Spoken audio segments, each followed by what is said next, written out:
Alright, friends. I assume it's time to get started.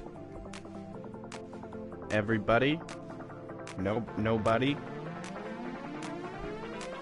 Once again, if I manage to find out how to successfully export this video so it doesn't look like total what? And upload it onto the YouTube channel, and you're watching this on YouTube, welcome from YouTube as well. I stream what seems to be every night recently, or every other night, here on twitch.tv/RAD-B show.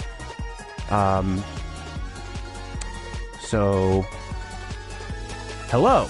Consider watching me live. Haha.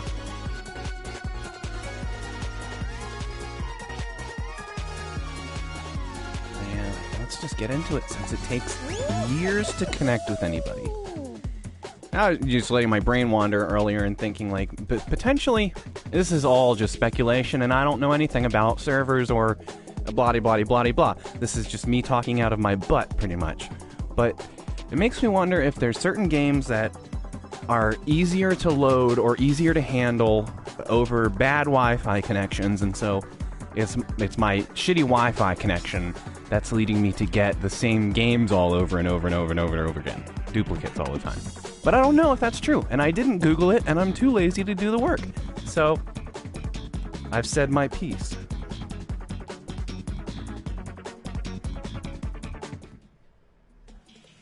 Hit parade!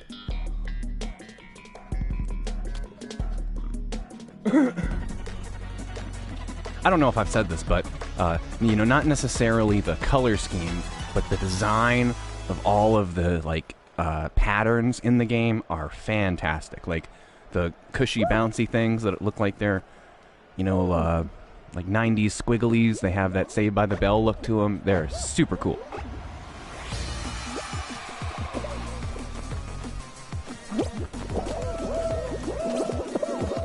Oh yeah, oh yeah. Damn it, why does he fall?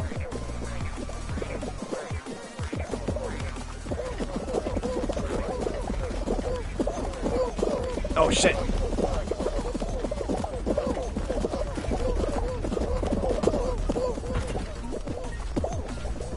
Oh, Pineapple knows what's up.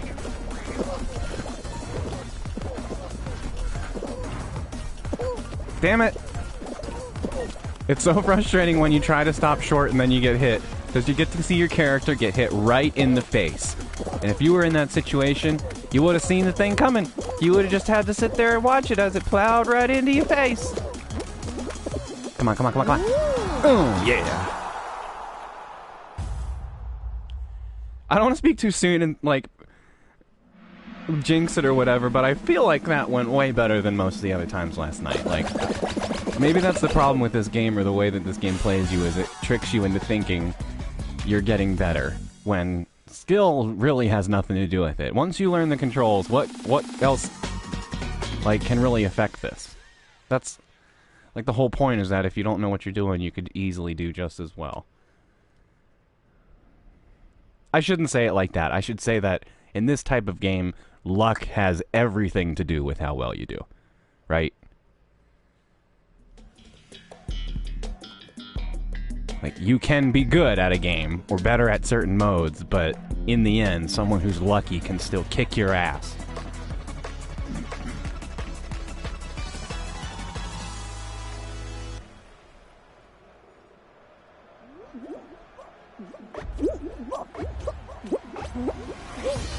Hi, soy quail.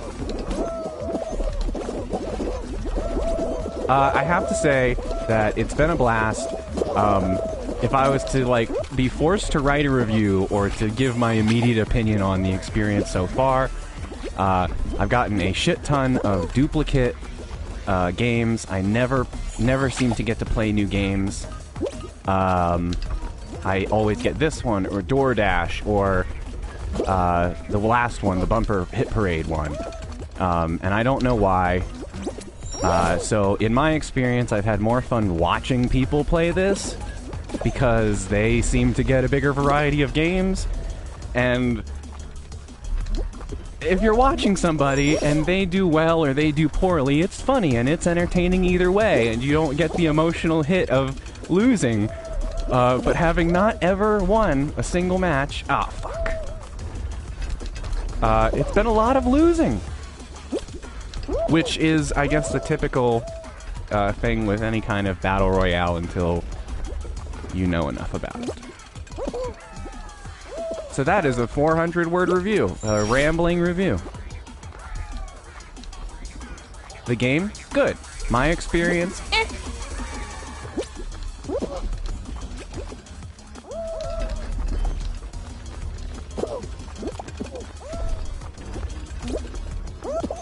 Do you think it's like a difficulty thing? Like, I don't understand that. Like, why would they limit getting started out, you know, people that are new to playing the game? Why would they limit what games they have access to? I feel like that's stupid. But, maybe. No, no crowns. Oh, this was a bad idea. I should have waited. Fuck. No crowns. And I don't necessarily feel bad about not coming in first place.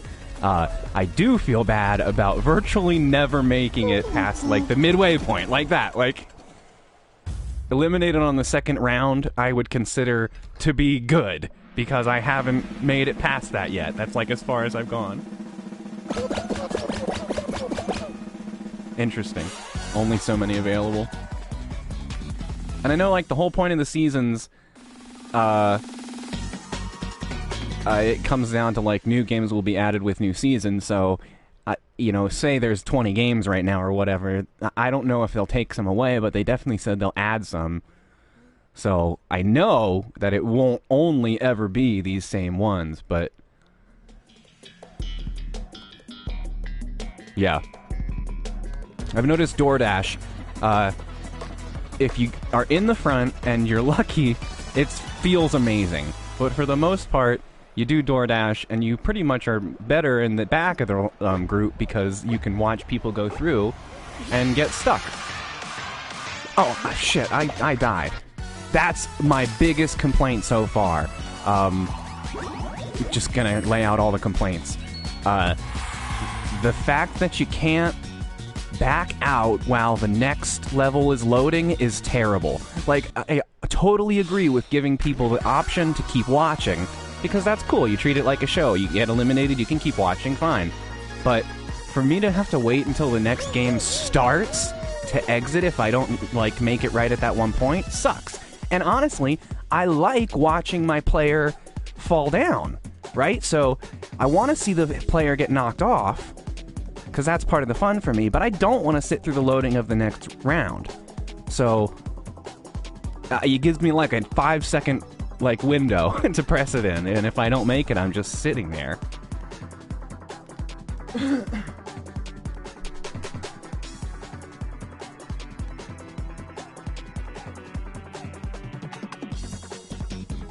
This is also proven to be typical for almost every round as well.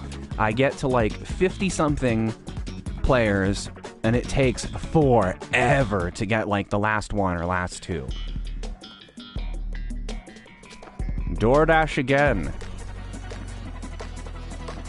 I'll tell you, as far as like the two things that are called DoorDash, this is the worst of the two. The other DoorDash I much prefer, because you usually end up with food at the end. I'm gonna go second from the left. Yeah! Yeah, I know it's Chris.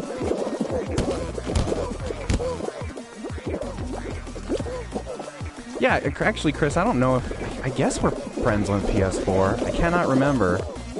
I flipped through... I guess I should say I loaded up my friends list the other day. And I don't know if I went... I guess I didn't really go digging to see what games everybody had, but I noticed that of the ones that were online, it was like Dylan and Timmy, and Timmy's always playing Warframe, and Dylan, I think, was playing MLB. Come on, you bitch. You fucker.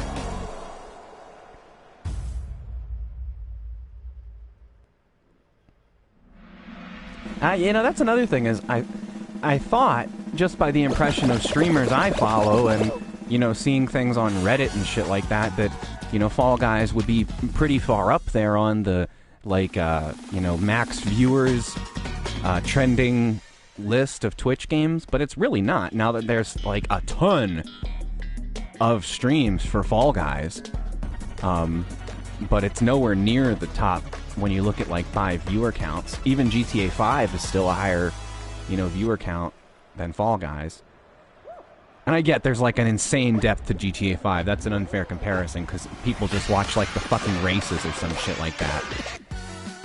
But I noticed that to see the game from 2013 is still beating this. Been playing Ghost and Tony Hawk. Ghost of Tsushima.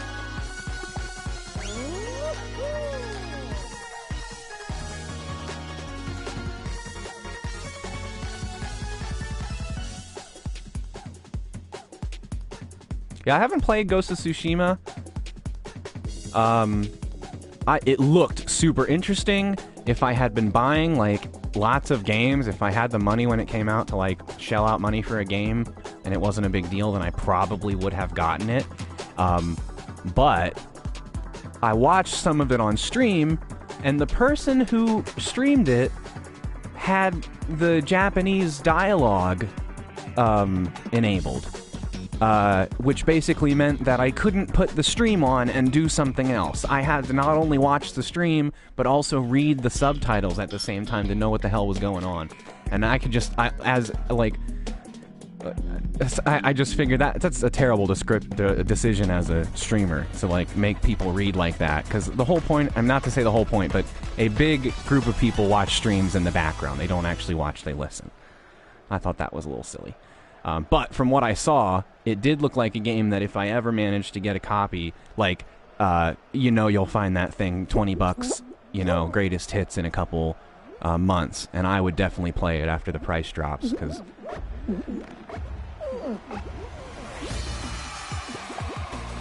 only made it so far with the Japanese dub. That's understandable.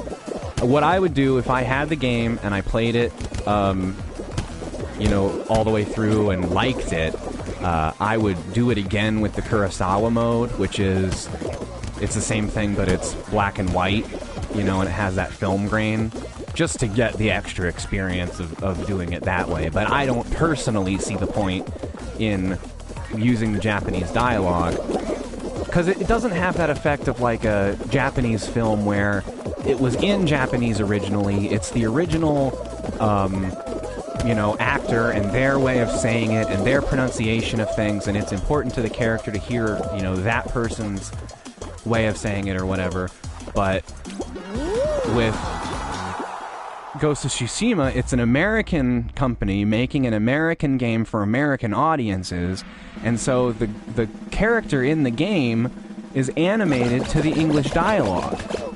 If they had started out saying it is a Kurosawa type game, and I want it to be as authentic as possible, and it was even made by an American studio, but with a Japanese cast and animated to Japanese voices, then I would be more inclined to play it that way. But other than that, it's a novelty, which, if you like a game enough, it's perfectly cool to find a new way to play something for a second time.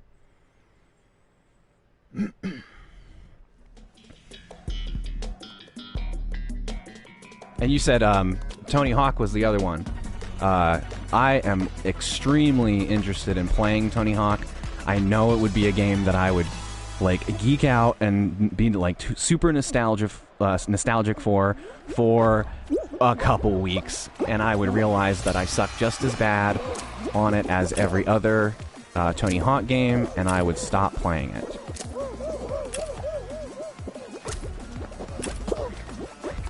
What are you doing, you dick? Fucking wizard fuck. Banana!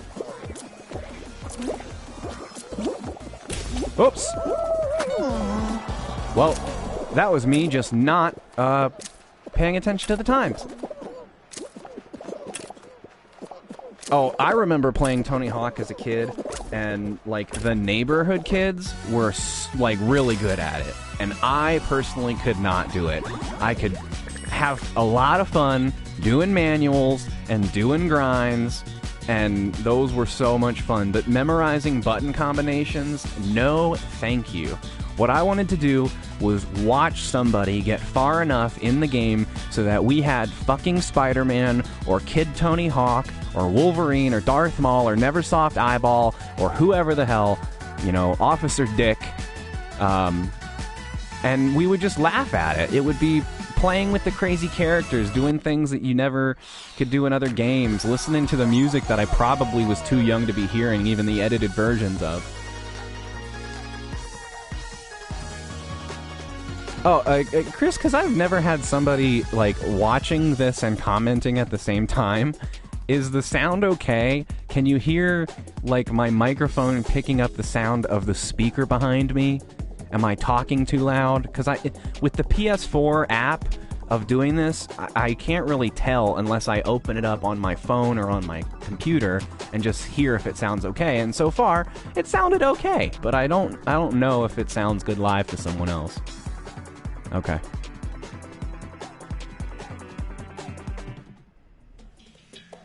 Okay. That's good. This one is okay. Okay. Sounds good. Good to hear. It's really funny to use the PS4 like this for streaming because, like, I invested so much time and money in making a stream setup that would work okay on a really shitty computer, you know, just to, you know, make it through, make it last, use it until I can get a better computer, blah, blah, blah, blah, blah. I had the capture card, I upgraded the PC with the USB 3.0, you know, ports. I had this USB mic that I'm using now, set up, and I never really streamed regularly on the PC. It was super cumbersome. There wasn't a comfortable place to sit. I didn't have space in the living room with the computer to make it all applicable. Like, it never fit right. It was never a good fit. It was never easy. It was always a big deal, you know, to set it up and to break it down. And with the PS4 app, you literally just press the button and you hit stream and it streams. And, you know, I had trouble getting my mic to work originally, but now with the USB mic, it's super good. And basically, whether I'm talking or not, I'll stream whatever I'm playing, which so far has just been Grand Theft Auto and this. I don't know, it feels like progress with a lot less effort than I figured it was going to have to take. And it makes me feel stupid for playing on PS4 for so long and not streaming all the time just for the hell of it.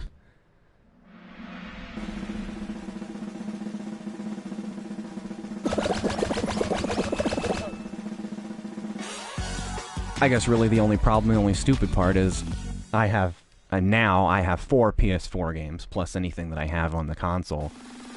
And I don't really enjoy playing most of it.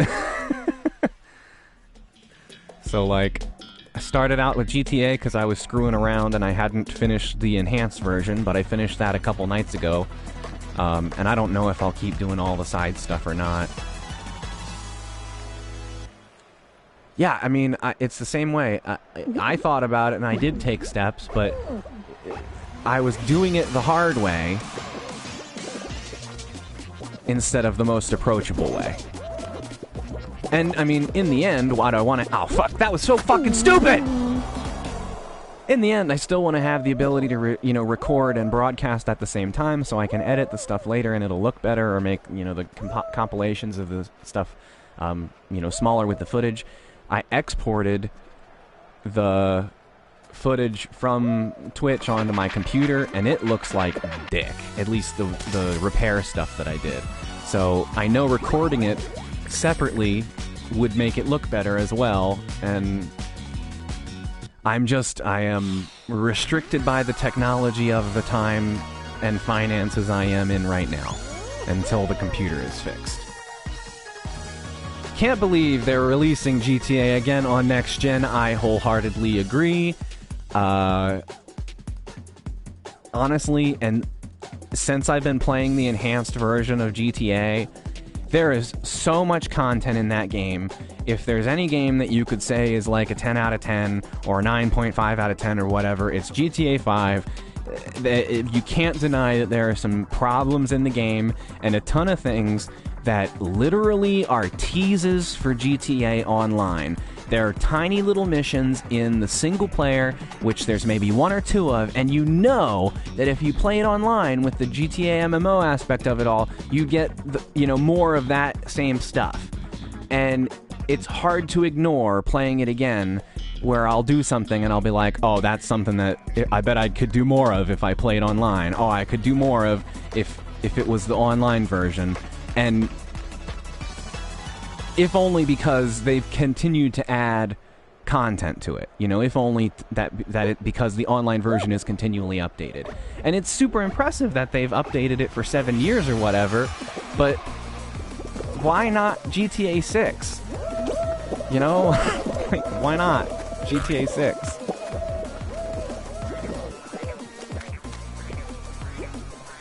It's almost like they're scared, and I could totally understand Rockstar being scared to release GTA 6 or work on GTA 6, because GTA 4 came out and was super impressive. GTA 5 came out and it basically improved on everything that GTA 4 did, except in Los Santos. So not only is it a better technological spectacle, but it's a bigger map, it's a more modern area than the New York doesn't have that same modern comedy or parody. It's not as able to be made fun of as LA and Hollywood culture. So I get it. Once they perfect this engine and the map and what the game is like, what is a GTA 6? How do they change GTA and improve it and make it a whole generation more advanced and call it GTA 6 without feeling like they haven't done enough?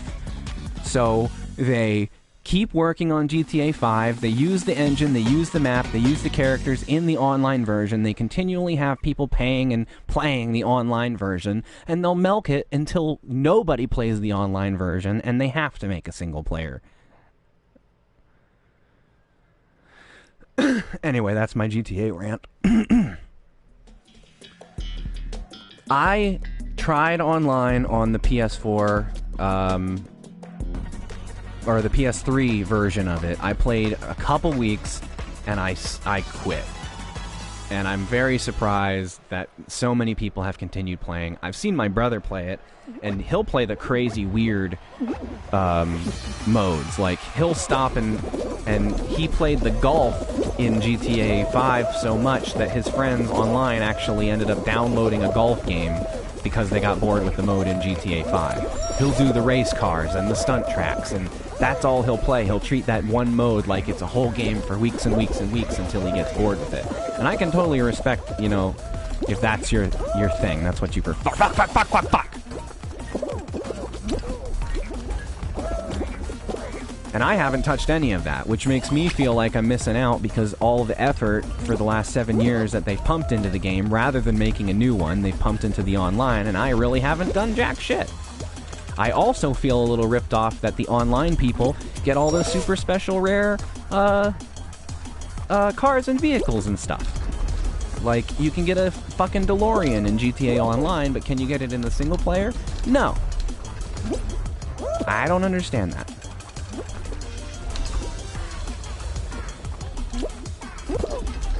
There is, so you say there, Chris, why not keep the cash cow around? I obviously know this is, movies, video games, websites, everything right now. It's so disappointing that they are not even,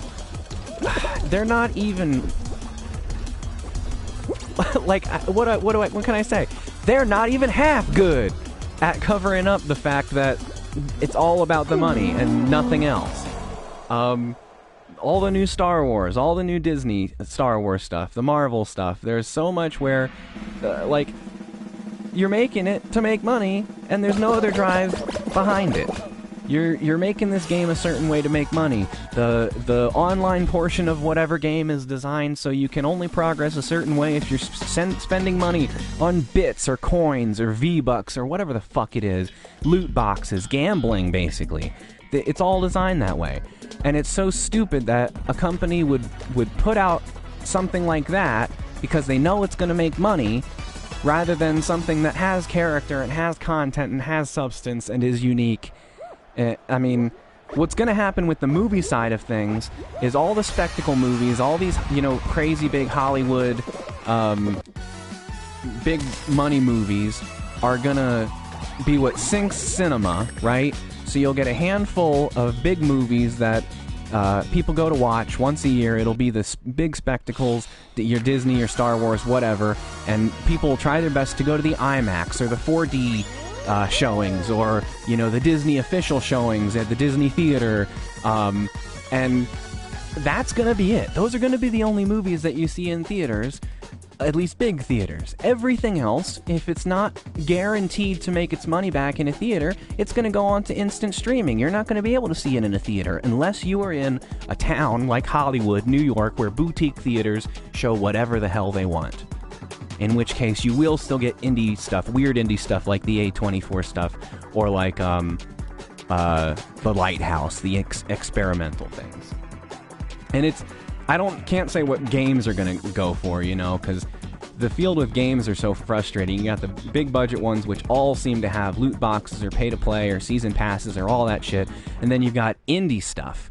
And that is so frustrating to me because I want a big name game, because I want a physical release. I want a disc, I want a cartridge, I want a case, I want something to put on my shelf. But the indie stuff that never gets a physical release and is largely download only is the stuff that's the games that I want to play, the character, the art, the substance. God, is that frustrating. Yeah, and Netflix, instant streaming, Amazon, they're all going to get the big stuff. And you're going to miss out on the future of movies if you don't have every single kind of streaming service available, which sucks, man. Oh, I cut the cord. I don't pay for cable anymore. Yeah, but I pay $70 once you get the Disney Plus and the Hulu and fucking Netflix and Amazon and Crunchyroll and Jesus. Peacock, HBO Max. So far, the best strategy with instant streaming seems to be to get burner cards and set up 1 month, watch a month, get everything you can in 1 month, all the originals, all the exclusive stuff, watch it as fast as you can, and then cancel the fucking subscription so you don't get paid out the ass for never watching stuff that they never update or never put new stuff out. So you have a month of Netflix, and then you have a month of Amazon Prime, and a month of Disney Plus, and you just stagger those with every time your shows come out. That's the only way to be really frugal about it. But that just means when somebody's like, hey, have you seen such and such? It's on Amazon. You're going to be like, yeah, but I can't watch it until next month, sorry.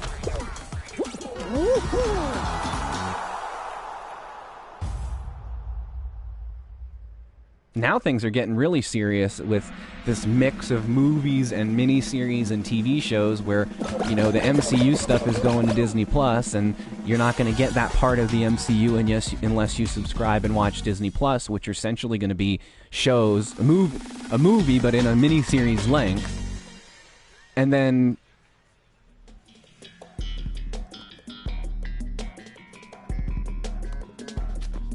to the other side of that, you got like HBO Max, where they're doing Justice League, which was a movie that did horrible, but they're like, well, the guy filmed a shit ton of stuff, we'll just make it into a series and we'll put it on instant streaming, and if it works, it works. If it doesn't, it doesn't. That's a crazy model to follow.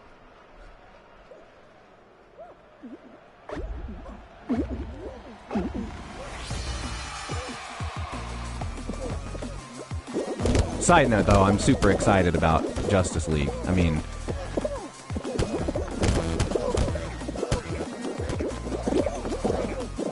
I was reminded recently that a lot of the stupid moments about the DC Extended Universe that I hated were not actually in Justice League. I mean, Justice League has a ton of its cringy stuff, but the most cringy stuff is actually in Batman vs. Superman, which already has an extended edition, and it did not fix those problems.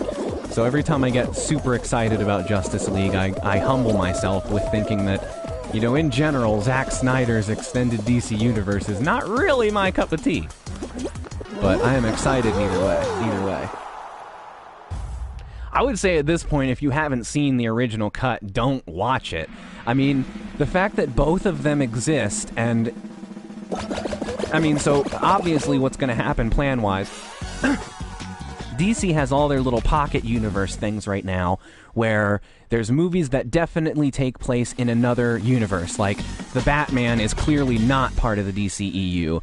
The Joker movie was clearly not part of the DCEU. But then there's, like, Shazam and Aquaman and Wonder Woman that all are contained in the DCEU, but they're not relying on the extended universe story-wise. So they're still coming out. There's the drama with Henry Cavill, and is he even Superman anymore? Currently, no, he's not signed on to be Superman at all. But if the Justice League Snyder Cut does well, and everybody jumps on the, you know, bandwagon, and HBO Max makes a ton of money, well, then the extended universe with the more interconnected story is definitely back in the cards again. Like, they are obviously just testing the waters, and if not, because it's a cut of an old movie and they just want to say, hey, this was a fun thing we did, it didn't go so well, it was fun, I'm glad Zack Snyder got his shit out there, but it's not gonna revitalize the universe, it would totally make sense. Like, fucking fuck.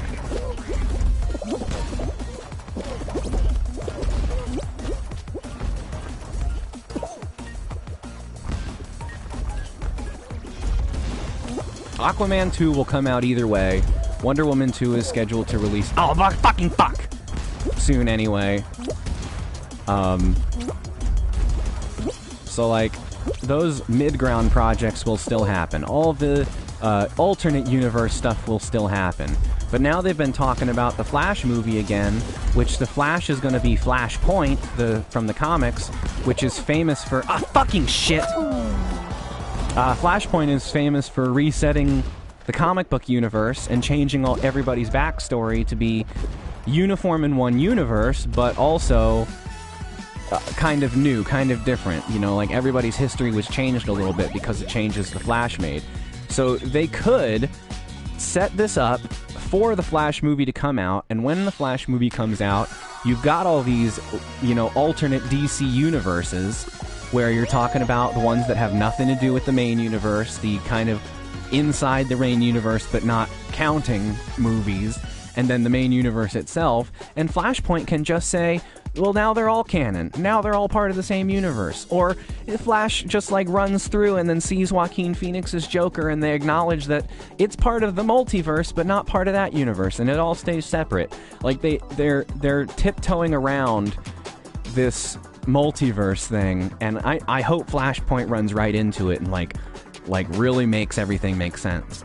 They've already announced Ben Affleck will return as Batman, which is super cool. They've announced that Michael Keaton will return as Batman, and in the comic book, when the Flash goes back in time, he finds an alternate universe where it's Thomas Wayne has become Batman, Batman's father is Batman instead, and you could totally take Jeffrey Dean Morgan, who played Batman's dad in Batman v Superman, and put him in a Batman costume, and boom, you have, you know, brutal Thomas Wayne Batman. And you could have a movie that literally has four Batmen in it, you know. I even think it would be super interesting, you know, because the Batman with Robert Pattinson has so many differences from the Ben Affleck version. It's clear they're not trying to be the same. It's a separate thing. So don't pretend it's, you know, in the same universe. But what you could do with Flashpoint is when the Flash goes back, have it rewrite things a little bit so that Ben Affleck isn't Batman. Fucking Robert Pattinson is Batman. So then you get your new version of Batman, and depending on how well the Batman movie goes, he shows up in... He shows up in the next Justice League, and just nobody acknowledges it, except for fucking Ezra Miller. The Flash is the only person that knows anything's different, and everyone else is just like, what are you talking about? It's fucking Batman. Even though he's like way younger and the timeline is now crazy weird, they could totally make it work.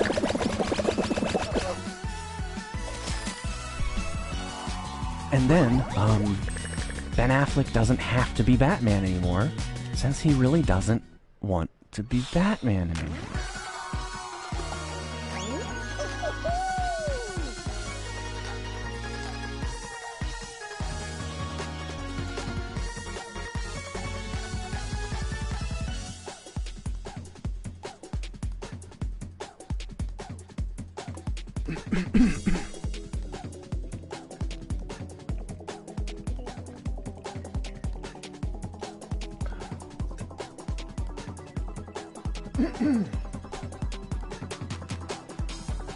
Takes her fucking ever to load. Takes her fucking ever to get some people playing this game with me. Why does it take so long to load? Why does it take so long to load?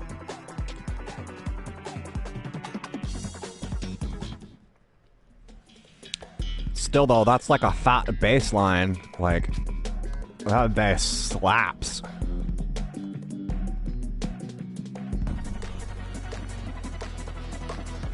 Seesaw again.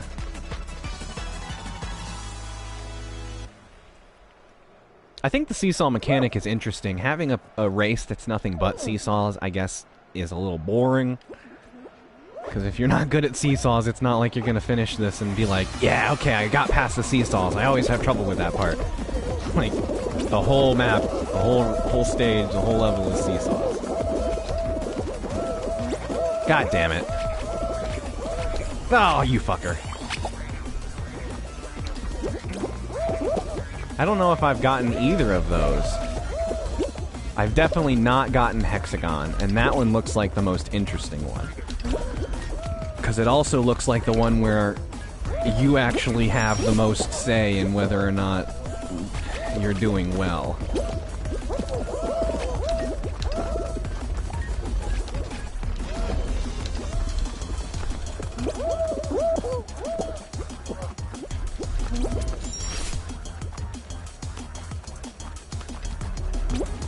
I know in a lot of modes that it would be totally arbitrary also, but I would love an indicator of the place that I'm in right now.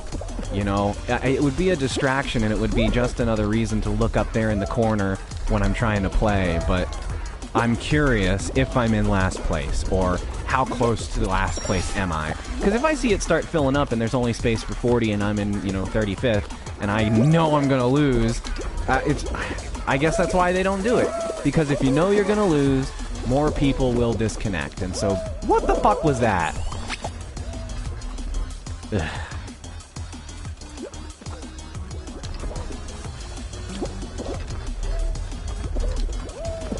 I learned that there are way too many people that play this game that don't understand basic physics. Yeah, like that. There was a pretty much vertical seesaw, and I was about to fall off, and people just kept climbing on, and then we all fell off, and what could you do about it? Like, we all fell off. This fucker. That's fucking shitty. All these people that hang out at the end, I hate that.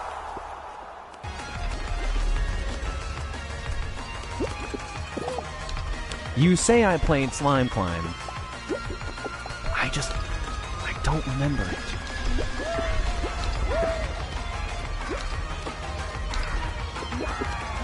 Oh! So you're going up the hill and the slime is slowly raising. The pink shit. I get you. I remember that.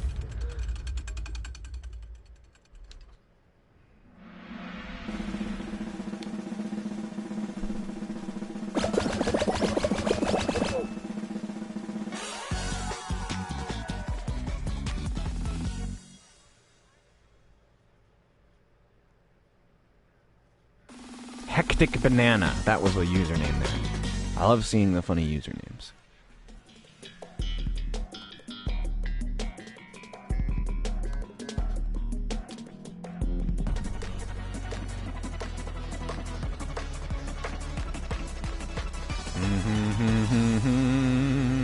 Gate Crash. I have played this one, but not as often as the other ones. And if I'm not mistaken, the first time I played it, I didn't win the round, but I made it across the line.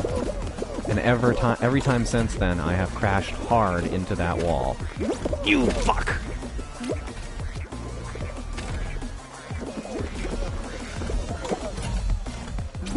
Don't underestimate the dive. I have had trouble figuring out what the trick is to getting up quickly. Like sometimes I've seen the character snap up from... Fuck!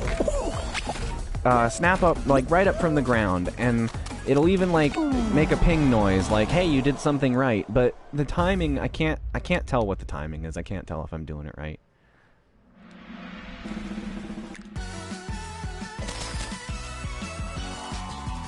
When I first started playing, every jump I did, as soon as I figured out that squared, crowns... Oh, because I leveled up. The first time I played, I was diving pretty much every single jump. Because I was paranoid about not making it. But now I've gotten a little better at judging the timing with how fast it reacts to you pressing the button and how long, you know, the character jumps.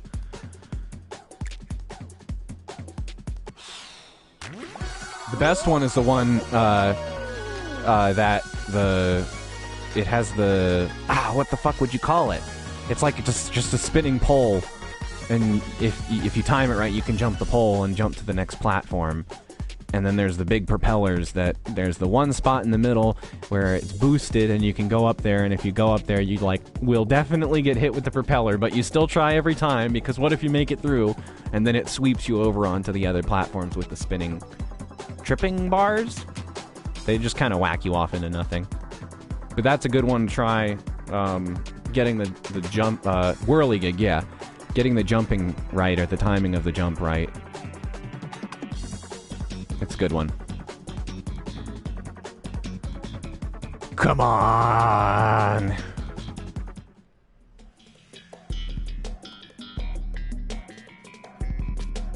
Yeah, I always try the middle. In fact, last night, I was playing and I went for the middle and totally biffed it, fucked it up horribly. And it was so obvious that the middle wasn't gonna work. And the second time, I was like, yeah, I'm just gonna go to the side. Who needs the middle? Who's gonna make it anyway? So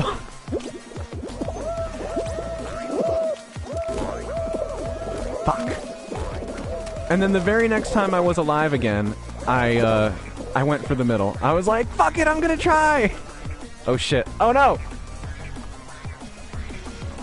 That change of thought process was so funny, to be like, I gotta take the middle, I can't miss the chance. And then the very next one, well, fuck it, the middle never works, I'll never make the middle. And then the very next one, gotta take a chance, gotta make the middle.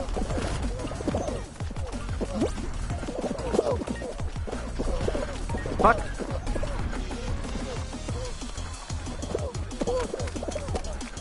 I love the patterns on these bumpers, though. The little, like little macaroni squiggles. I want to make art that's just patterns, you know, like start out with a squiggly S, or like the crowns. Oh, like that pattern there. I want to make art like that looks hand-drawn and is just that repeating pattern over and over again. And once you get the pattern, you can put it on a fucking poster. You can use Redbubble and make shirts. Like, you can have a button-up shirt that's got a bunch of squiggly shit on it. Yeah, 90s arcade shit.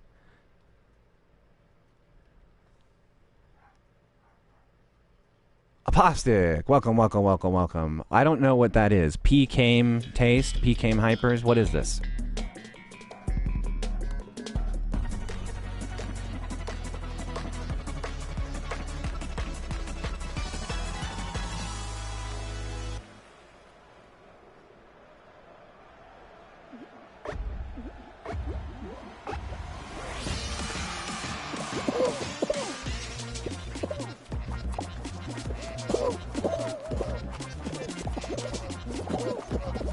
No.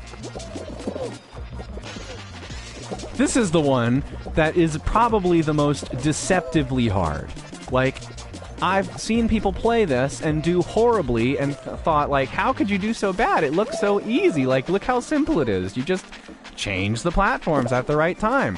And yet I constantly kill myself, and not even, like, by getting bumped off or someone throwing me off. I die because I just I'll walk off the edge. I'll just, like, step off or jump and it won't go well. And I'll just fall into the fucking shit.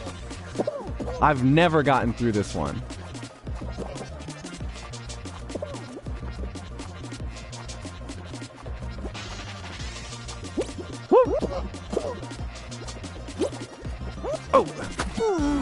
Oh, I see. I guess the PS4 doesn't show emotes. That's interesting. I did not know that. I can't see your emotes. Or maybe it'll work with, like, someone post a smiley. Like, post a regular smiley emote and see what happens. Is there, like, default Twitch emotes?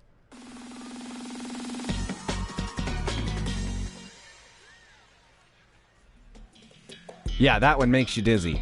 And I found, too, that the way that my camera pops up by default is often frustrating. Or I don't know if it carries over from the previous game, but I'm looking down at the ground or I'm looking up at a platform that it would clearly not be the way that my my camera should be pointed. You can probably hear me fucking tapping on the controller trying to exit that before it's giving me the choice. There you go. So, on the stream at least, you can see default emotes. Smileys work. Probably channel-specific emotes do not. Interesting thing to learn.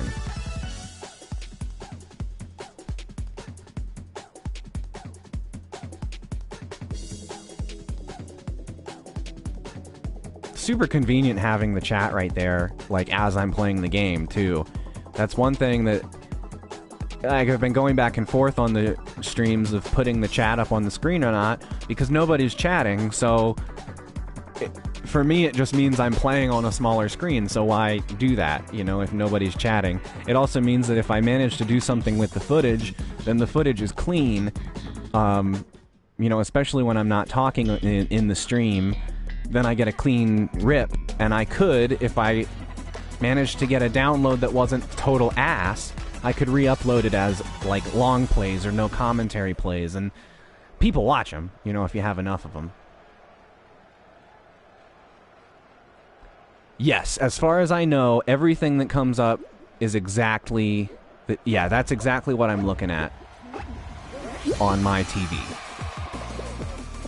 Just what we see here. As far as I know as well, you can... oh, shit. You can add the PlayStation camera and then use it like a camera, you know, a normal webcam, but I haven't just taken my Logitech... fuck. There we go. I haven't just taken my Logitech camera and plugged it in and seen if that works, so I'm curious to try. Of course, right now, I can play shirtless, and it doesn't matter, and the room can be a mess, and it doesn't matter, and as soon as I throw a camera into the mix, then I get self-conscious and want to make sure the whole background is nice and seemly. Hey, that's the best I've ever done on that one. I was like 9th place.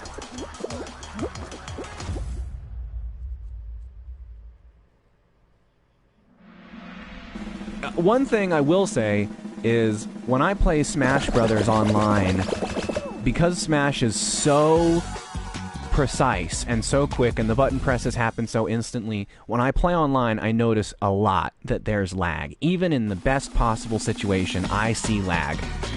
Not to say it's unplayable, but it is frustrating for me. It doesn't feel the same at all. And in this game, I've never played it before. I see people jumping around on stream, like when I play it, like they may have a shitty, you know, connection, and the game is just trying to make it compensate, like, as best as it can to make the game fair. But I don't personally notice my character doing anything that's not related to my controls. I don't notice any delays in my connection, and that's definitely not different when streaming. At least not as far as I can tell. The streaming does not slow down the game at all. At least as far as I can tell. I'm not a fucking computer scientist. What do I look like, a goddamn internet scientist to you? PS5 will have green screen tech? You mean like, maybe it's iMovie or something where you can just, like, cut yourself out without a green screen and it puts you in whatever background you want?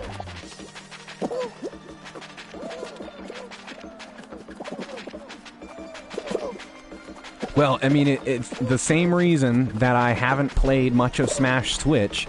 It's the same reason why I didn't play much of Smash 4, is because the online wasn't that fun and I had no one locally that wanted to play.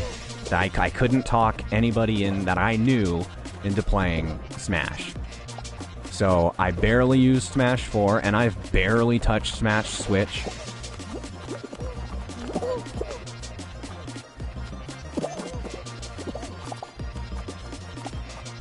Camera will automatically cut the background. That's neat, I guess.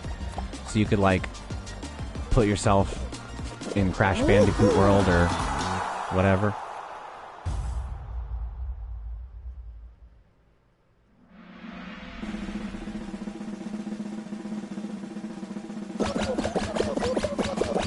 Do a stream where you're sitting on the couch next to fucking Nathan Drake.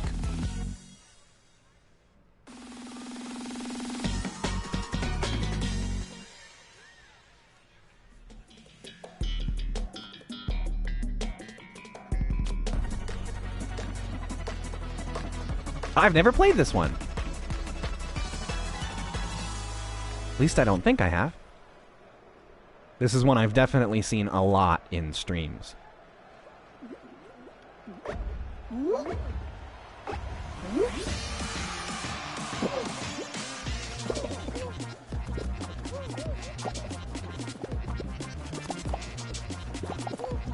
Don't grab me.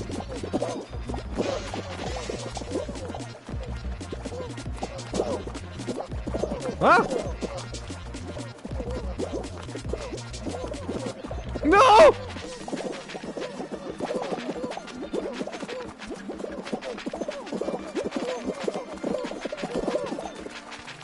See, I see all these repeating patterns and, like, designs and shit, and it fucking reminds me of art class, like, elementary school art, where I would do this in places it was unnecessary. Like you color in a place, a space on a coloring sheet or whatever, and you're like, oh, I'm gonna make him have zigzag pants, or I'm gonna have him make fucking polka dot sky, and, you know, it's like Mario Paint, taking one of the patterns and using it to fill up a whole space. To me, it's like, that's the way it should look, and it's the way I grew up coloring things. So I see it here and everything looks right. Fuck! Fuck! That's it.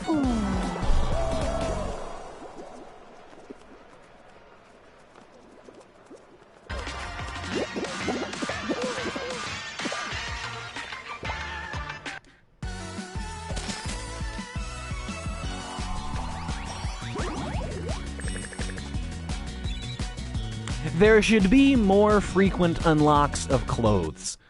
Not to say I don't like my outfit, but I see all the crazy cool outfits online, and I'm the only one just wearing the standard clothes. And I'm super jelly of all the people that clearly bought this on Steam and ended up with, you know, Half-Life outfits and Portal outfits. Super jelly.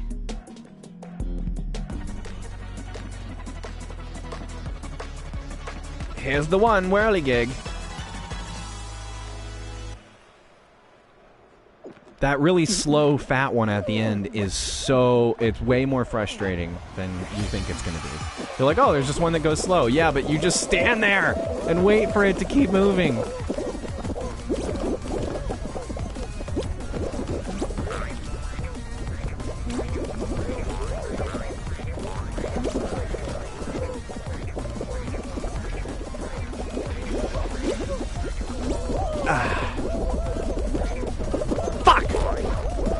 I try to stop. Like, I try to jump down right here before it hits you, but you're not skinny enough. This guy's not even moving. Damn it.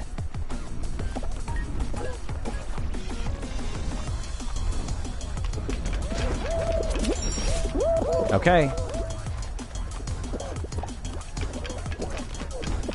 Damn it! I knew I was gonna get hit by that one that time.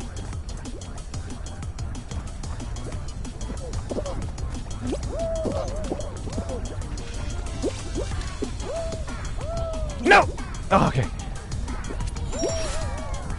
You really gotta... I mean, maybe this is just... Fuck! Maybe this is just me and my little kid instincts, but you gotta hammer down on that X button and hold it the whole time if you want to make... Oh, you fucker! If you want to make it do... Fuck. If you want to make it do a whole jump. God fucking damn it!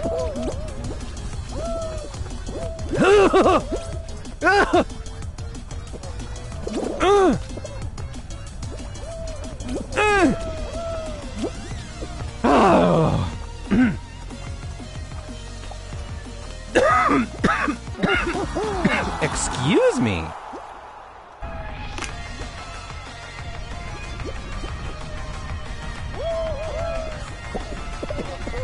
I got the black lung pop.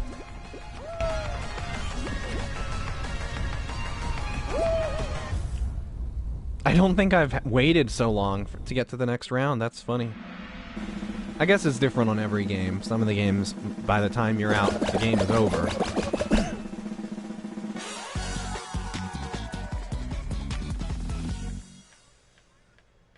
I wonder why they chose...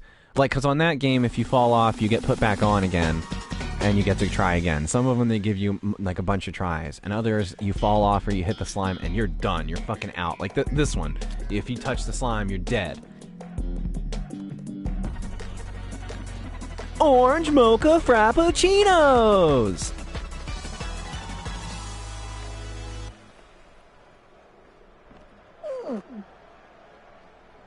Dying in a tragic gasoline fight. Something that could happen to anyone. But what I found is there's more to life than being really, really, really ridiculously good looking.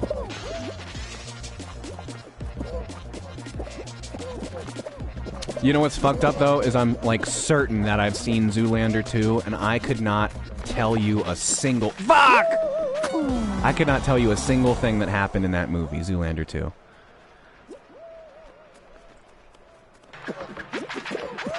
And Anchorman 2.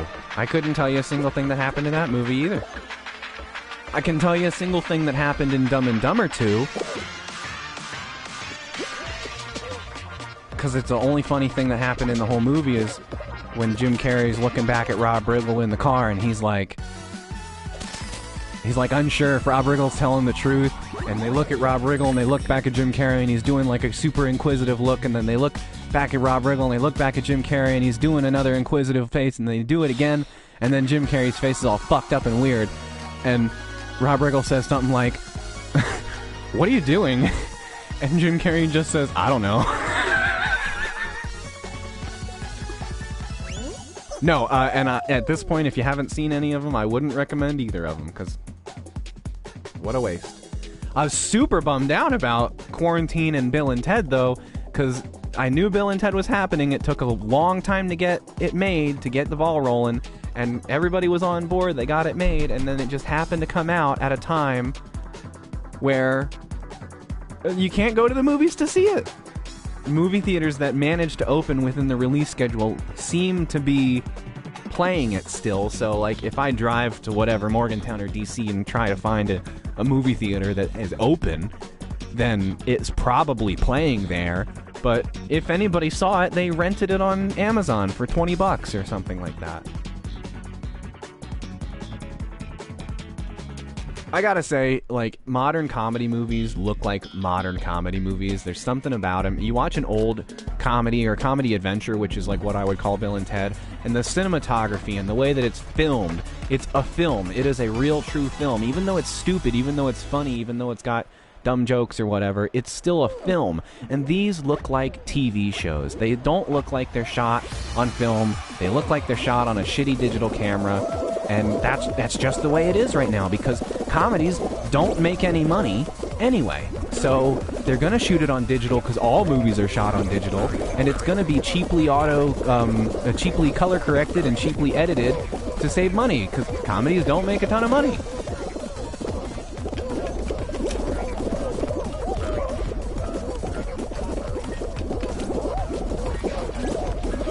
And the sad part is that, like, Beetlejuice 2 is happening, and it will probably be the same thing. It's going to look like, you know, Alice in Wonderland, where it's a Tim Burton movie, but it's a modern movie with tons of CG, and it doesn't look like it was filmed. It was shot on, like, digital or whatever.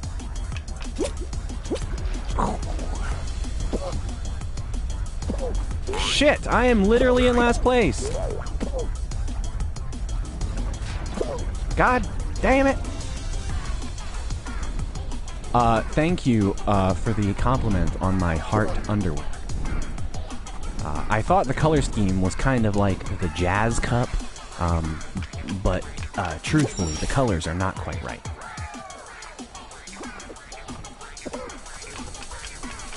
Wah! I made it!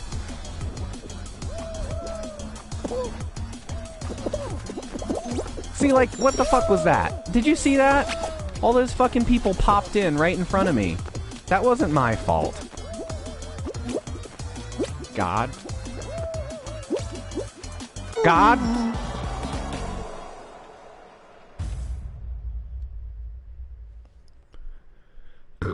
Excuse me. I just burped a little bit.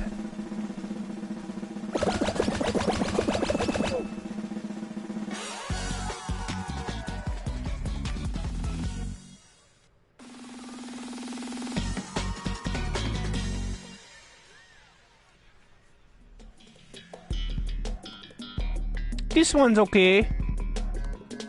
Oh shit! Did I got kicked? I lost and it didn't get rid of me, right? Now I'm just waiting to quit.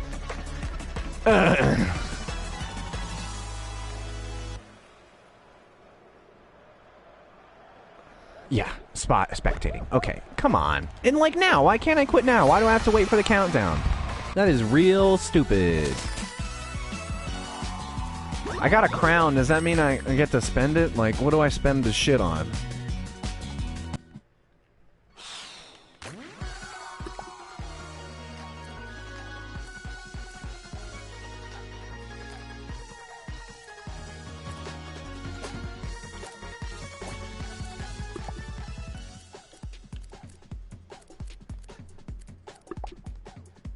Interesting. Okay.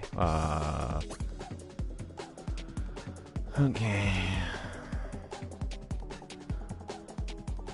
Fame. It's not experience, it's fame. Alright, so there's a shop. The shop, you can spend coins, you can spend crowns, and you can also spend a shit ton of money on coins and crowns. I kinda like the sprinkles. Sunburn make you look like you're wearing a tank top, little wife beater. It's pretty okay. Gray and more gray, that's a pretty good color scheme. And I guess it refreshes every 4 hours. It's interesting, that's cool. That's pretty cool.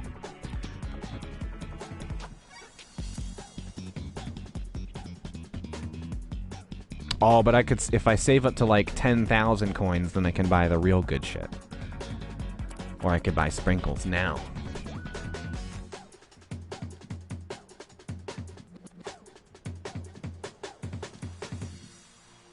Nah. I don't think so. I won't do it.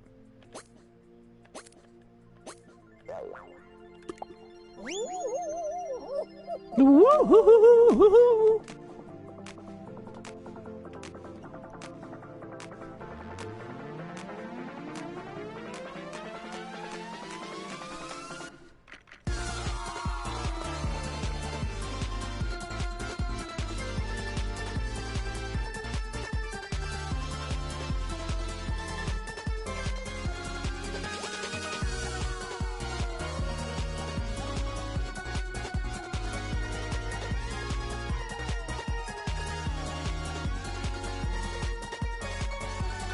This takes so fucking long.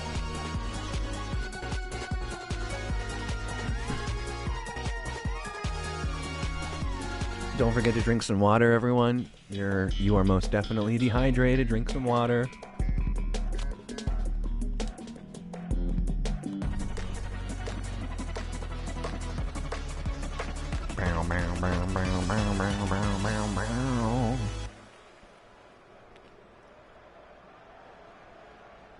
I like this one, but this is also one where I could respect the decision to just jump right into the slime to begin with, because, yeah, like that guy. Did he even try? Stop! Because I think it's quicker. Just jump into the slime to start with. Oh, you fucking pineapple fuck. Why'd you do that? Everybody always goes with the left one. Let's judge this. Let's judge this. Judging!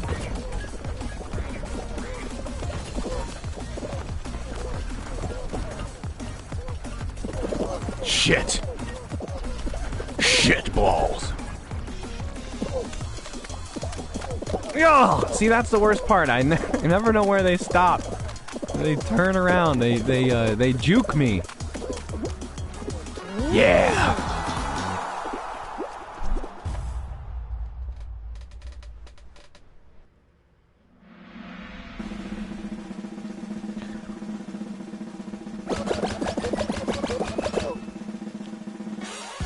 Codename Sauce. Clapped Eddie. Hey, did you hear about Eddie? He was clapped. They killed Eddie? No, we got the clap.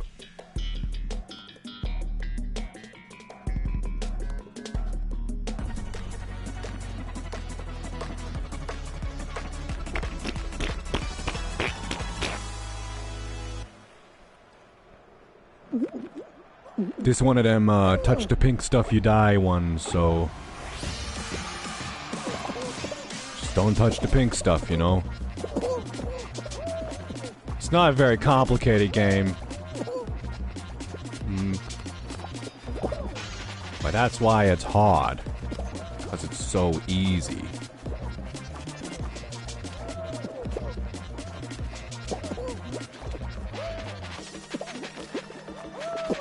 Alright, Apostic, what are you playing?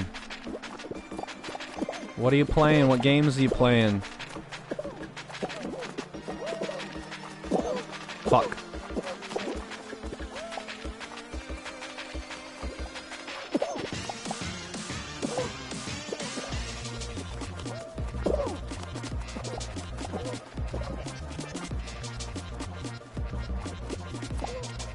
This is going okay.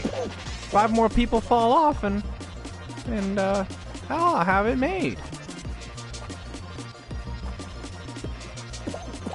Pokemon as in Sword and Shield.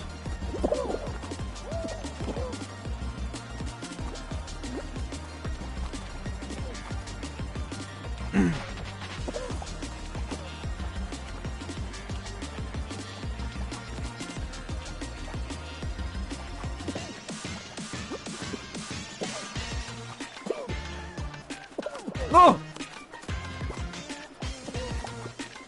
I like this song. This song's good.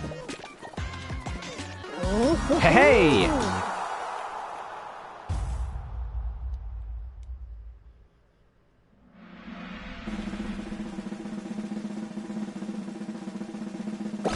Pasty Prince. Adopted Hair. I like that. That is a fun name. There's one named The Ganj. In case you, like, wanted to know if that person smokes weed, they do.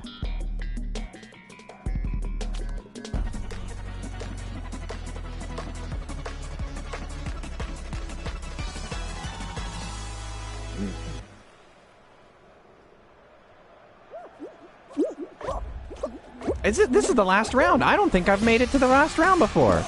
I don't think I've made it this far. The thing to remember about this one I've seen is that the platforms fall away, so you have to remember to watch for the platforms. Damn it.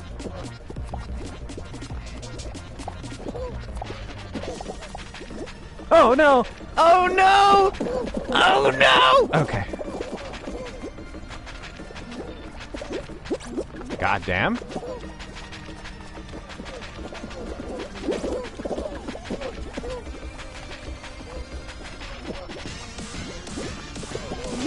Damn.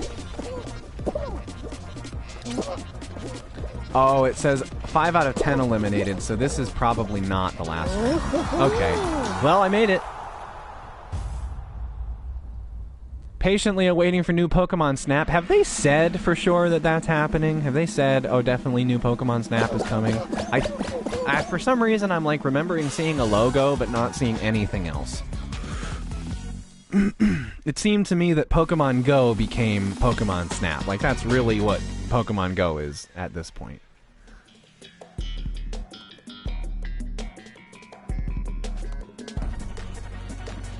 Oh, there's always one...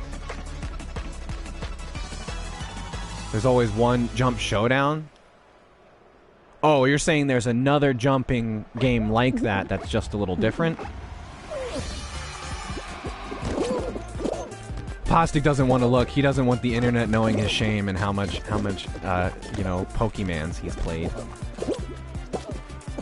Fuck. Did they show a trailer for Snap?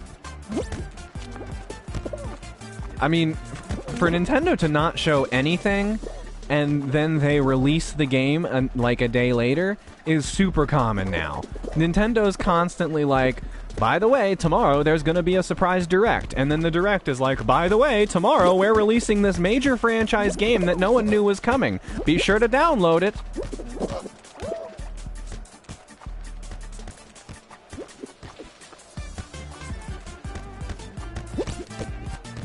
I haven't found out the strategy with this one too. It seems like people usually dive into the ball, and when I have doved, when the diving happens, it seems to work better than just bumping into it, but I can't be sure. Fuck you!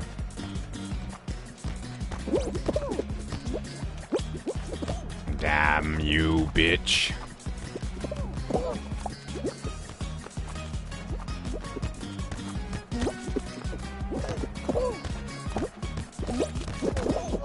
Fuck! Nobody's made a single point. Chell, get out of here, Blue Chell. Ah, you fucking fuck. Save it!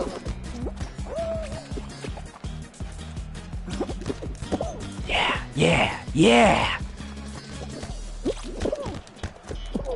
God damn it! Switch balls. Quick, switch balls. This one's sore. Ah, you... This is definitely one of the games where I feel like everyone else knows something more than I know. Like... like, I didn't read enough of the tutorial, apparently, because... No! With 5 seconds left, that's just great. That's just great. That's just great. Yeah, it's great. That's a great one. That's a great one.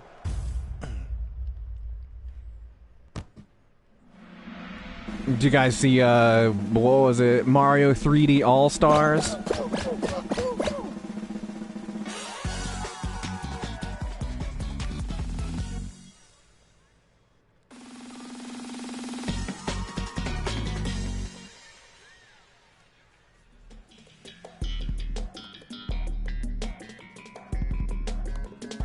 Oh, and I didn't exit in time because I'm a fucking idiot.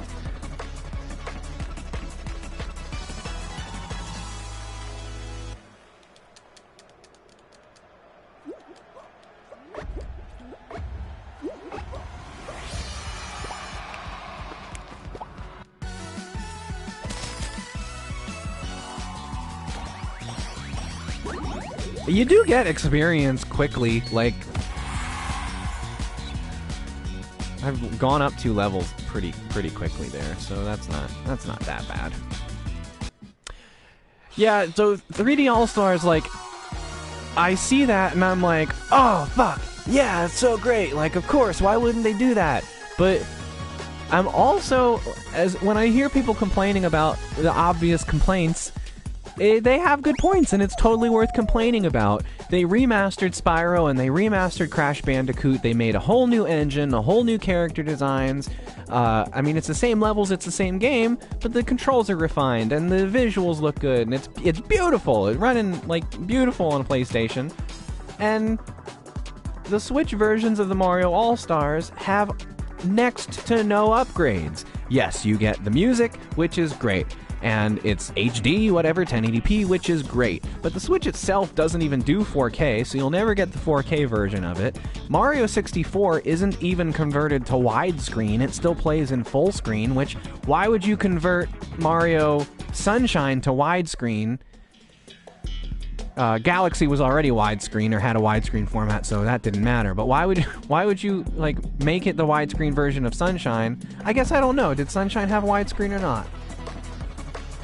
Because I know a lot of games did have the progressive scan, but progressive scan didn't always make the dimensions right for a widescreen TV. Sometimes things would be a little weird, especially in the UI.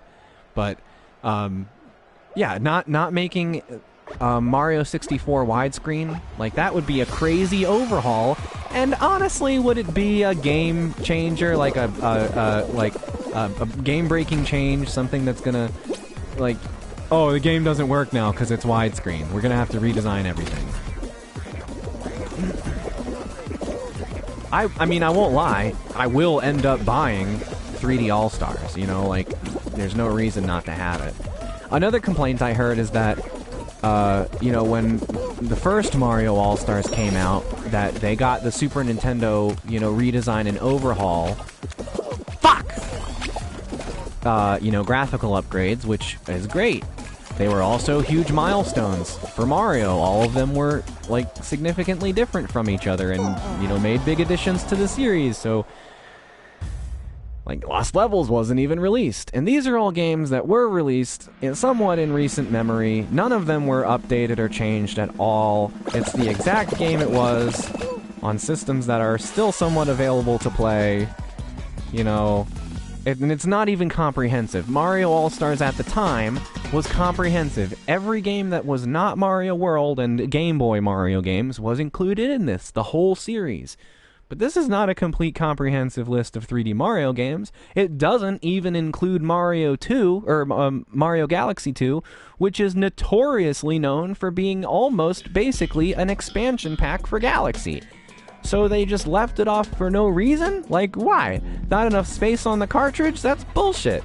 They should have 2 in the pack because it's the same as Galaxy 1. It's basically just a map pack.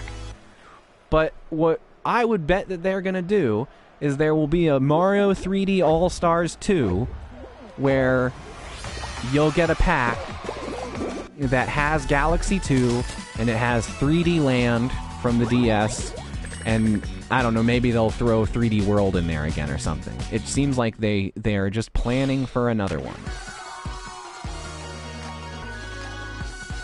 Or maybe it'll be just like Mario All-Stars plus World, you know, where they'll just wait a year and then we'll get a new version that's more complete that has Mario Galaxy 2 on it.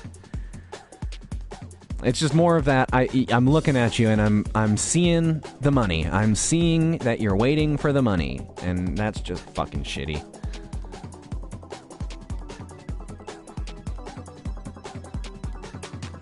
But yes, I will be buying it. Lol.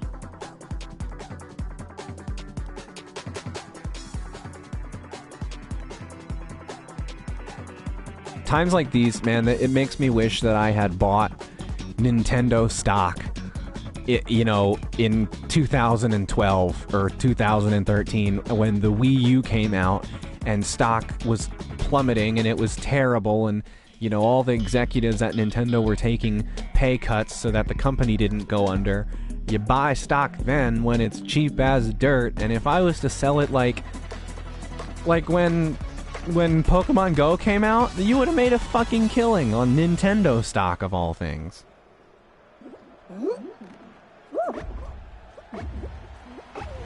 Oh,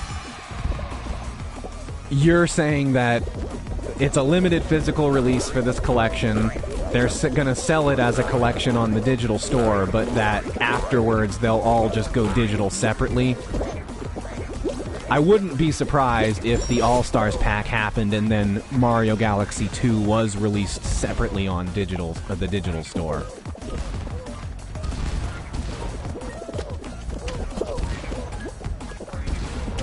Fuck.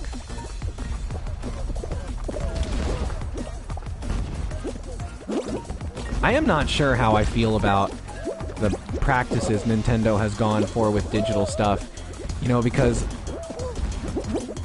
like they haven't done the virtual console. There's no virtual console, and the obvious reason for there not being a virtual console is that they think that no one's going to want to buy the NES and Super Nintendo games again. You know, again, since they bought virtual console versions of those games, they bought portable versions of those games, so they put those out in that Netflix-style service to get the retro games out there. They control what goes on there. They change it however they want and whenever they feel like changing it. And anything that's 3D or, you know, newer than that, and it could be treated as its own downloadable game, then they're just going to release the games individually and charge a premium for that one game rather than having virtual console where every system has a library of games. Switch is basically a money printer. Yes, I agree with that.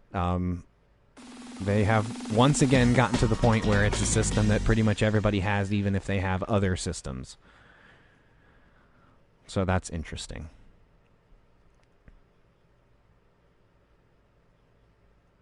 The quality of the games on the eShop are seriously bad, though. And I think it sours... It makes Mario Kart and shit look bad when it's on the eShop next to fucking, you know, Mahjong Player 3 2015 edition or some shit like that. Like, the amount of crappy shovelware games that are on the eShop, they're essentially like tablet games or cell phone games. The amount of those that are on there drives me crazy, and I think it makes the other games look bad. And it makes Nintendo look like they have zero quality control when it comes to the games that go up there. I love that there's more freedom with the developers and you can have mature things on the downloadable store. Oh shit, am I on an orange? I think I'm on an orange. But the fact that it seems like they're basically not paying attention at all, just, that sucks. Yeah. No, sticking with anything that's Nintendo, first-party, recognizable characters, you know you're probably going to get something that's at least somewhat quality. Grapes. Yeah, you fucker!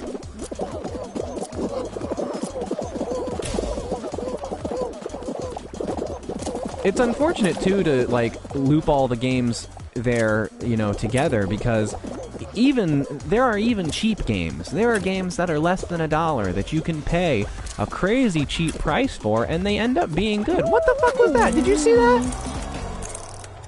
That guy just pushed me off. He just, like, shoved me. I call that a foul.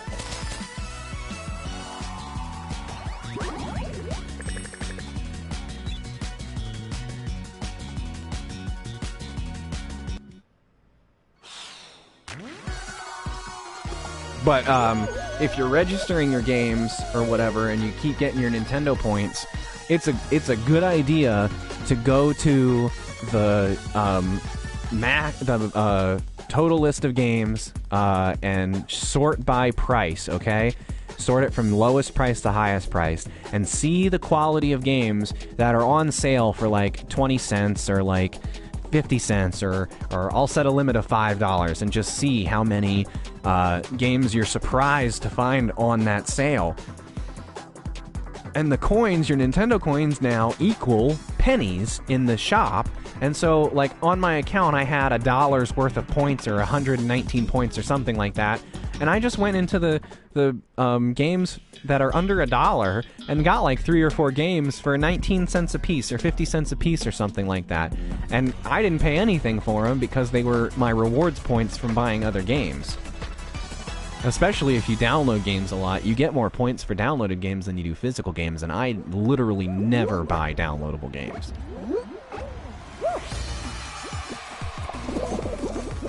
It's just another ploy. It's just another scheme by Nintendo, because if they favor, you know, getting the downloadable game, well, not only do you not have to switch cartridges, not only is it always installed on your system, but you get 100 more points in the shop that you can use as a discount on anything else. Buy more downloadable games. We love you playing downloadable games.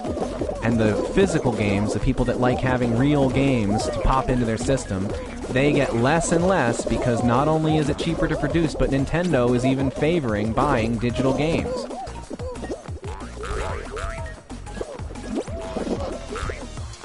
Fuck! I cannot stand digital games.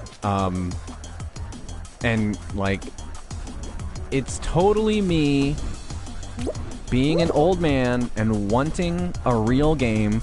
It's totally me being an apocalypse fucking gamer, like imagining a situation in which Sony doesn't exist, in which PSN is gone, in which my Nintendo digital games, whatever's on the console, I have. But if that console was to die or to break or something like that, it's not as simple as just logging back onto Sony and downloading everything again to make sure that I have my games library. If it's the apocalypse or something like that, and you can't just log onto your server, all your games are gone. Sure, you may be able to get a new PS4, but it's only the games on disc that you have, or games that are on that console, that will exist. Because essentially, you own nothing, and you're only paying for the license to play the game, not for the game itself. And I am just so used to paying for a product that I own, that I can say, I will own this as long as the system is functional, it will play this. Same thing with movies. If I have to buy it digital because it's super cheap or it's like free or something like that, that's great. But I would so much rather have a disc, because that means until I am dead, if I have a functional Blu-ray player, a functional DVD player, I can watch this movie. I don't need some internet connection. I don't need my hard drive to be functioning, and I don't need to rely on a service or a company to do it. But the other side of that is it means you miss out on a shit ton of games. And like games will come out where they'll be digital, and everybody, like, say for this for instance, Fall Guys. Right now there's a ton of people playing it, and it's a full lobby. There's a bunch of people playing this game, and it's mostly online only, so like you have to ride the wave of the people that are playing it. And if for some reason Devolver Digital, who they are pretty notorious for releasing physical versions of this game, if they... Are you fucking kidding me? Like, what the fuck? Devolver Digital releases a lot of digital games. He's just doing it. He's just fucking pushing people off. Gang up on that guy. Kill him.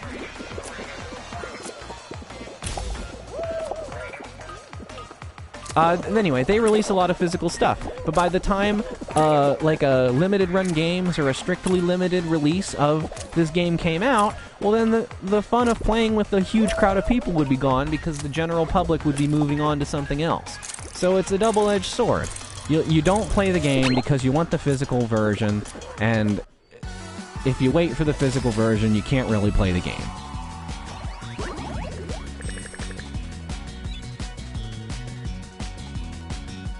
And it was a different guy. It happened again, and it was not the same guy. Just, like, modes like that are hard enough to stay on. You know, like, just let them fall of their own accord, because it's hard enough to do. It's hard enough to be good at when you're falling by yourself, let alone when somebody's trying to fucking trip you up.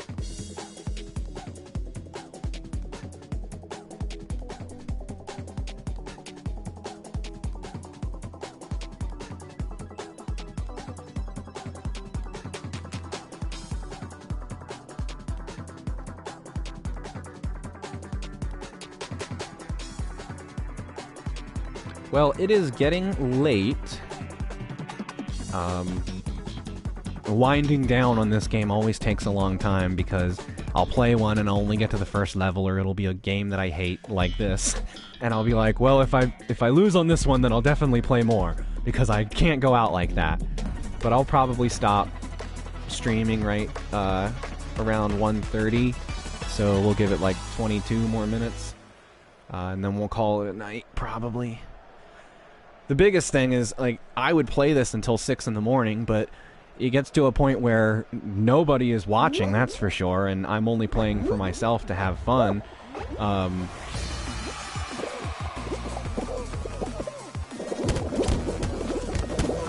And my sleep schedule has been fucked, as in, like, waking up at 3 in the afternoon and going to sleep at 6 in the morning, and why is life this way? So I've been trying to reset and not stay up until the sun's coming up.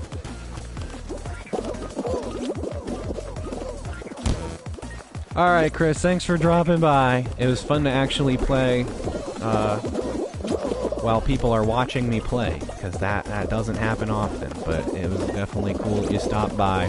Generally speaking, when I'm doing this, I've been posting, and I don't know if it's going to be annoying to constantly update Facebook saying I'm doing this, because it's like my personal Facebook page. It's not a page for the stream or anything.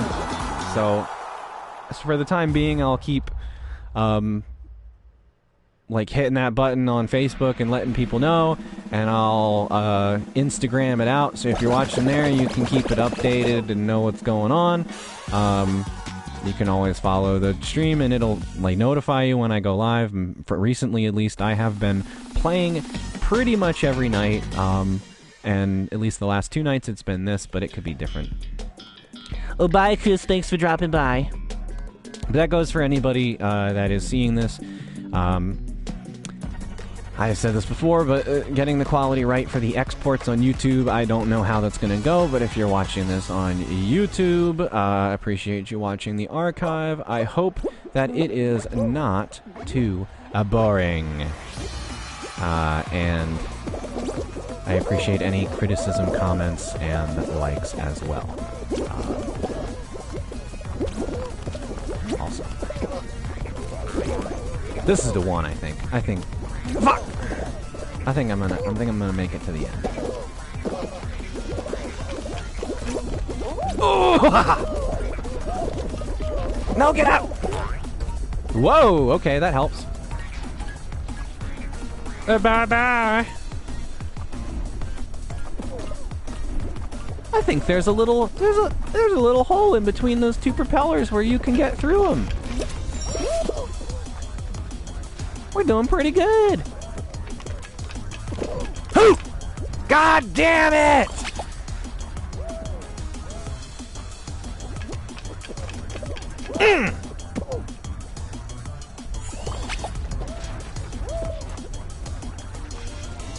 At least it's taking me back to the start of this. I feel worse when you fall off and it, like, teleports you up further. And it's like, hey, why don't you just... We'll just give you this one. You deserve it.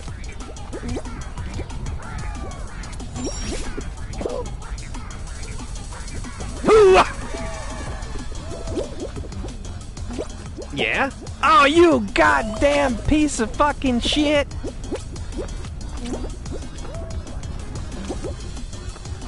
Oh, piece...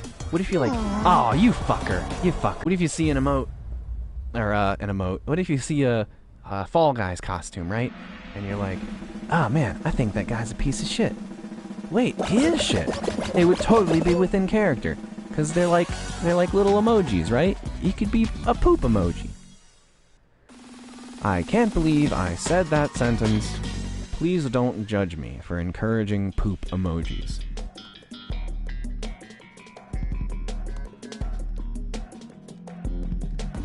I want to know too, it's something I can totally Google, but it'd be cool to know if there are any, like, exclusive Sony outfits. Because from what I can tell, there are Steam outfits and other PC game outfits, you know, that are unique to the PC version.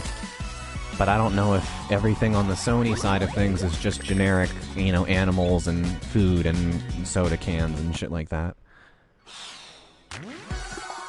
I'll do one more, probably.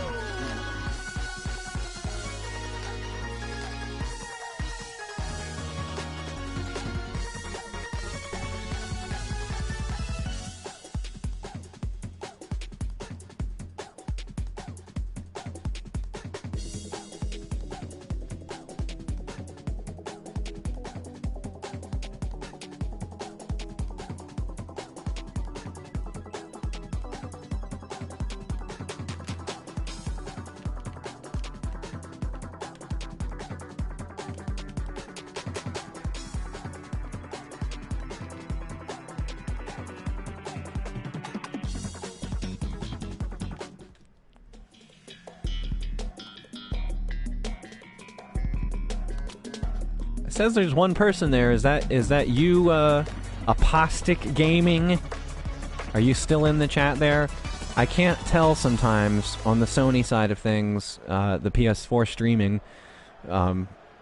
because sometimes I swear, if I bring it up on my phone or if I bring it up on the PC, it says nobody's watching, but Sony says someone is watching. Fuck.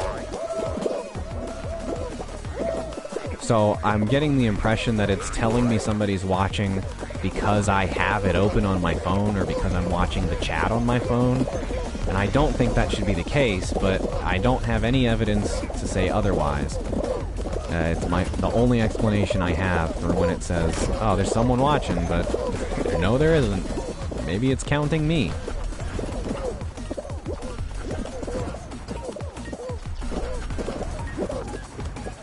Like, oh yeah, I was streaming last night. I had 3 viewers counting myself. Why would you count yourself? Well, I was watching myself play, you know.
Here we go.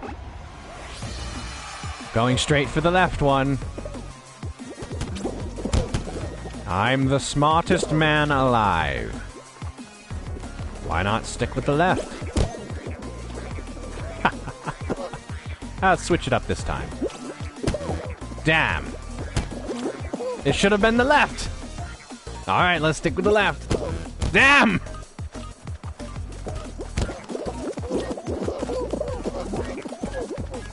You can't keep a lead in this game, that's for sure. God damn it. Go for the left.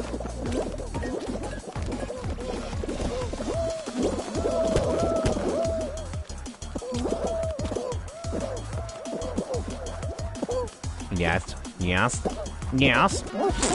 Did it. We did it.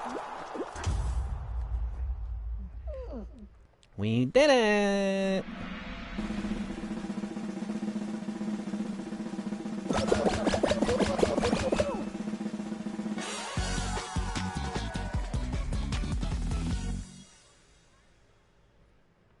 Let's see, now, like, the stream manager on my phone says 3 people are watching, but the stream manager on the PlayStation says that 2 people are watching. I changed the title and, like, description of the stream on the PlayStation before I started streaming, but if I go on my computer to the stream, it may not show what I typed in on the PlayStation, which I think is weird. Like, what's the point? If it doesn't enter what you type. Grab a tail? Grab any tail? I had a tail!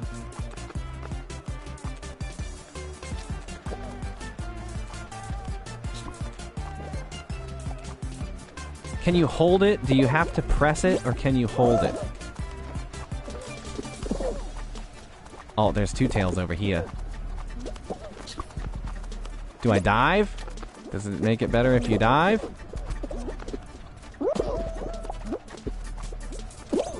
That guy's a real good jumper. I definitely pressed to grab.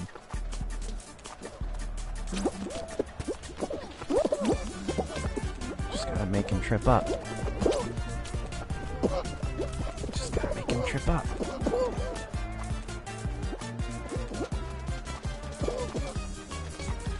Give me that tail, you son of a... Oh, fuck. See, like, I was definitely reaching by the point... Give me that. How did I not get it? I don't think I'll know how the tails work until I have a tail in my hand. Until I see him grab it, I don't think I'll know how it works. Damn it. Damn it, damn it, damn it!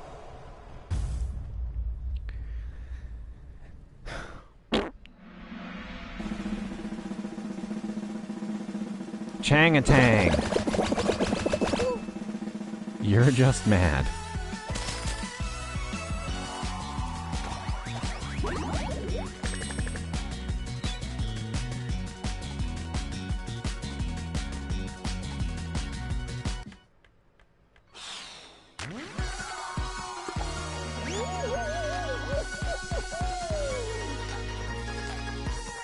Maybe this is the last one? I think this is going to be the last one. Oh my god, excuse me, how rude.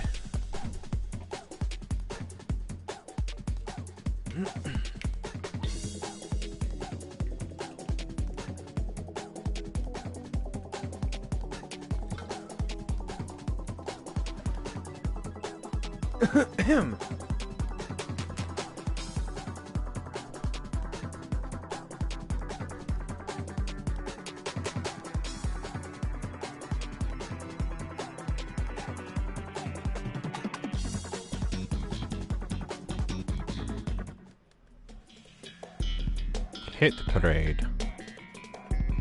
Isn't that a song? Isn't Hit Parade a song? Comment if Hit Parade is a song.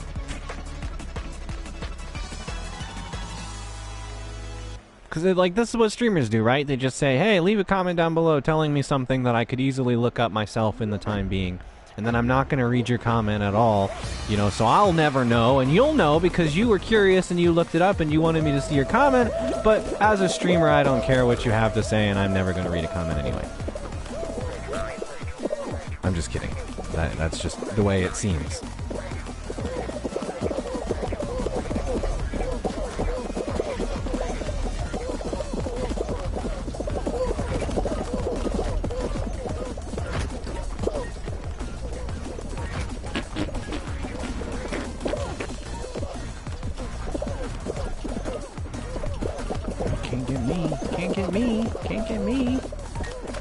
What the hell was that? Did you see that? Did anyone else see that? That guy was giving me a push. Boom!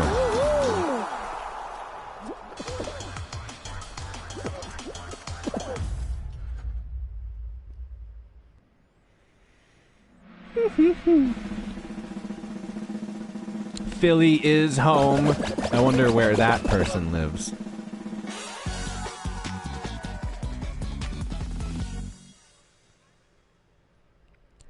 Hey everyone, Tankin Dog is here.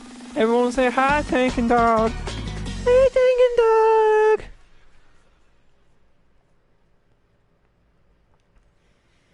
Well, let me tell you, the point of this game is to be a king or to drown. So, I've been doing a lot of drowning.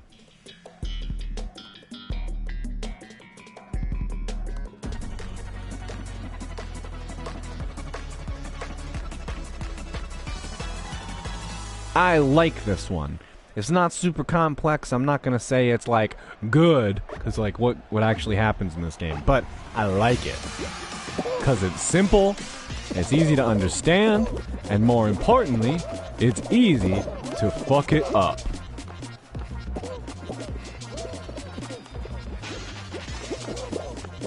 I am playing on the PlayStation 4, which, due to recent circumstances, is the only option I have for streaming. So, my library is small, and I sold my crazy rare SpongeBob controller on eBay and said I'm just gonna get the shit and play the game and stream it because it could be fun. And so far it has been fun. But the restrictions have basically meant that I can only play pretty much whatever's on PS4, and I only have 4 PS4 I only have 4 PS4 games aside from what's digital on my system, and as we've discussed, that is not a lot of digital games. So mostly I've been streaming GTA story mode stuff until this point.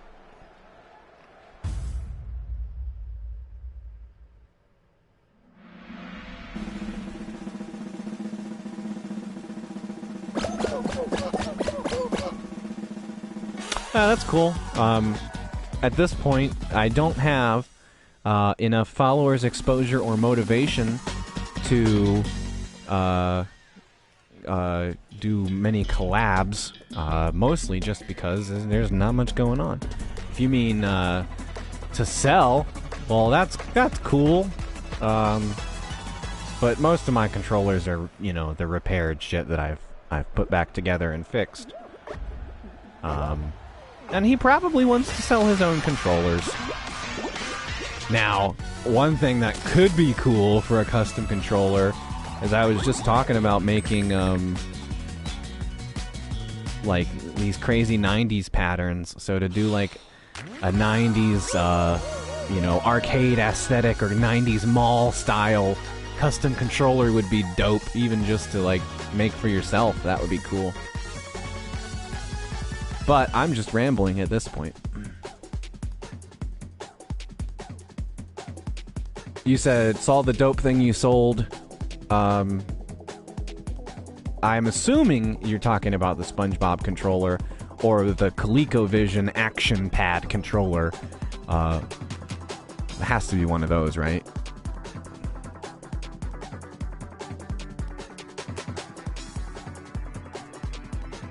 Oh, that one was just an Afterglow Wii U controller, which was pretty cool. It lit up, and when I was testing it, it synced itself with the receiver for my.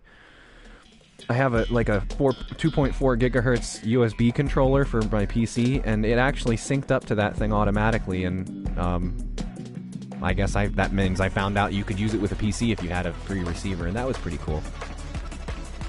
But that was another one that I recovered from the garbage, and I mean it was essentially in the trash. I picked it up, I cleaned it off, I fixed the joystick, and it works fine. Worked perfectly.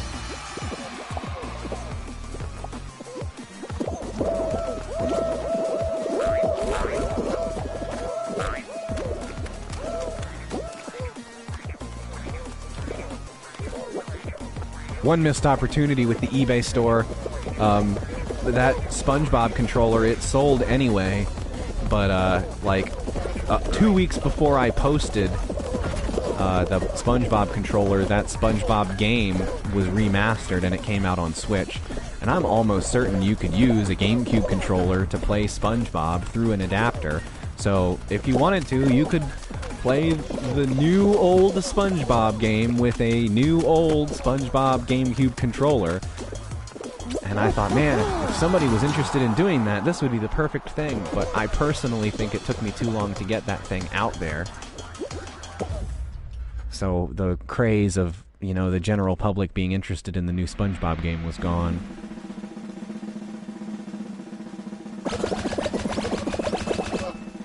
People that people that speedrun SpongeBob.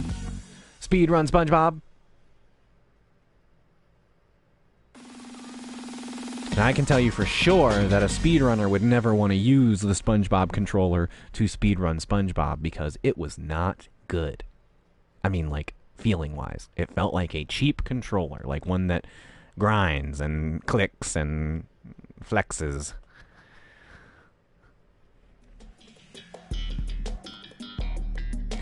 Yeah, the pandemic shut down. It's crazy. No one knows exactly what they're supposed to do. No one knows how to act.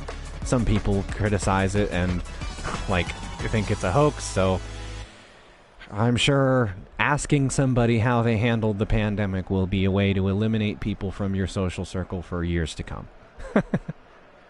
Yes, exactly like a first-party GameStop controller. Like worse than a Mad Catz. Clicky, clicky, clicky. One of the controllers that I have to fix and sell is a GameStop branded GameCube controller, and if I'm not mistaken, the C stick is convex on the top. It like dips in. Which what a choice.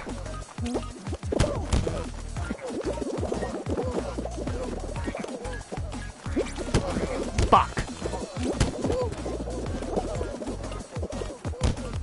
Oh. Yeah. Yeah.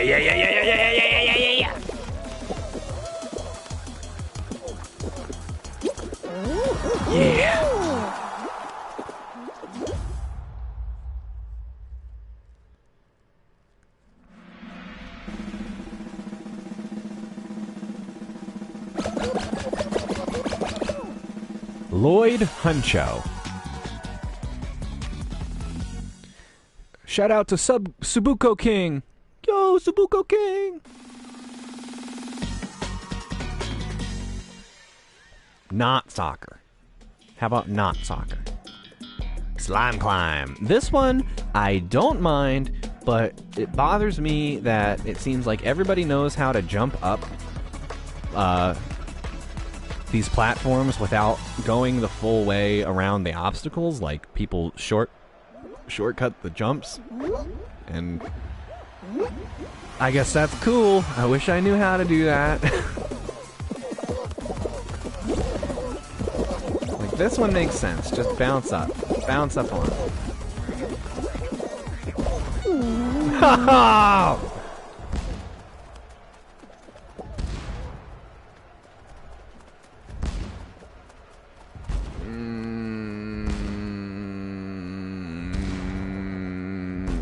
One more. I'll do one more. I'll do one more. I'll do one more. We'll do another one. We'll do one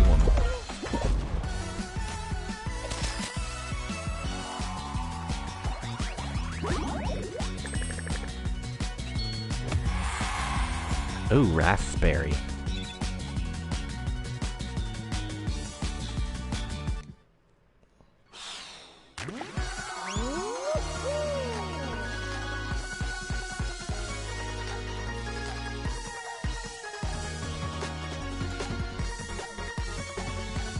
Yeah, actually, after selling, so many of those controllers, I say so many, it was 4, but there was only 7 items listed in my eBay page, so I need to post more. I did not ride that wave of momentum of keeping things posted in full. I honestly expected to have everything posted and nothing selling for months and months and months and months. So the selling has been going okay, and my posting I have not followed through. So I need to clean up some more controllers and get them posted. Maybe I can buy some parts and get the ball rolling. Or rather get the momentum back of actually selling things. 'Cause it's an adjustment.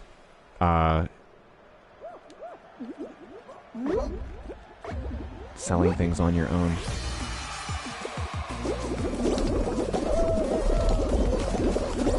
The frustration I have with it is, with everything that's going on, I've had no excuse, generally, but to sit around and work on electronics. Like, you're in a tough spot right now with, should you be working in a public place? And if I can do things that get me paid that don't have me working in the general public, then I absolutely should be doing that.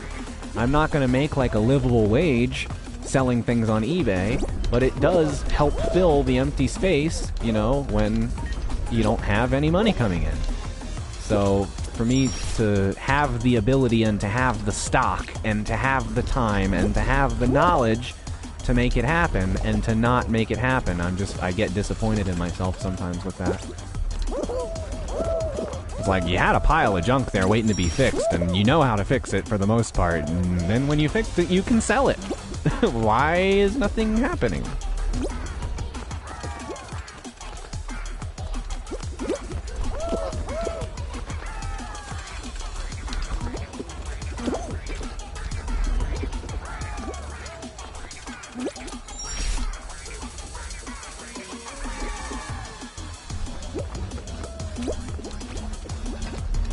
I think one of the real eye-opening things, too, was, you know, when I first did that little bit of research on the stuff that I had for that first round of controllers, I was surprised to find, you know, the value that was in what I had. And on top of that, since I dug the stuff out of the garbage, I'm not paying any stock prices. I was using my time, essentially, paying shipping prices. That's the only things I had to worry about taking care of. So, it was eye-opening to see how money could be made. You know, progress could be made, money could be made, things could be sold. Because of the value of some of the things.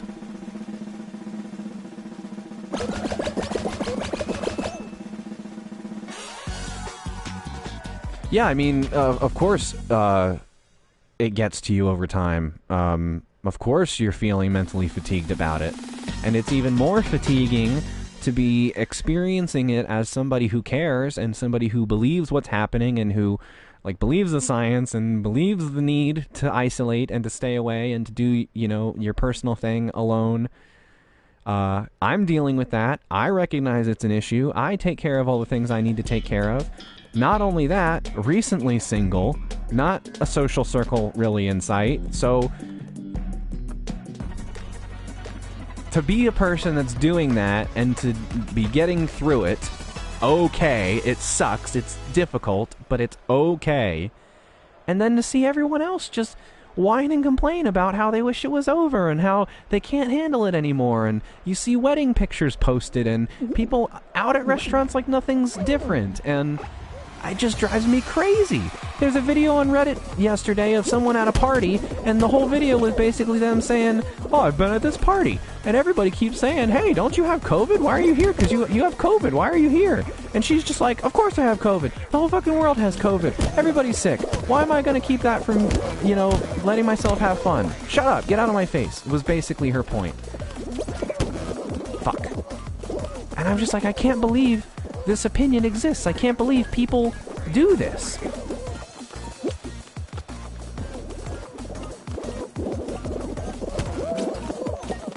And the first instinct there is like, whatever. She said this person said that they were sick and they didn't care about the repercussions. They were going to do it anyway. 90% of the people that are in this situation, they don't even believe that the situation is real. They may be sick, they may be going about their business, they don't even believe they have anything to worry about. Like it's all a hoax or a joke or the regular old flu or whatever. And especially in the area that I live, that is like the common thing. You cannot go to Walmart or the gas station or Sheetz without seeing someone who is not wearing their mask the right way. And man, if I worked at any of those public service places, you bet your fucking asshole that I would express my right to tell them to put their mask on. Or they can leave. I'll be the bitch. I'll be the asshole. I'll be the jerk. I'll be the stickler. I don't care. Without WoW, I'd be in a mental hospital. I don't necessarily understand, but I understand.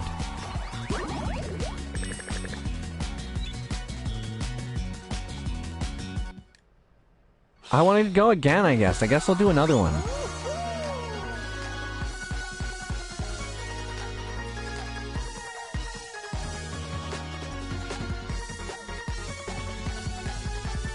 That's totally understandable, you know, playing WoW to have the social circle, like...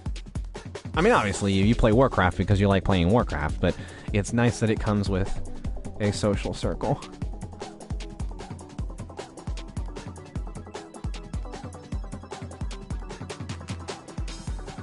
I haven't even been playing, been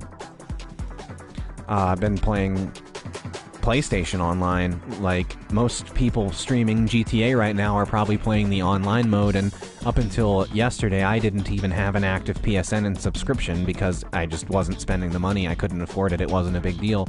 Then when I sold the controller, I just renewed it for a month to play this and see what's going on.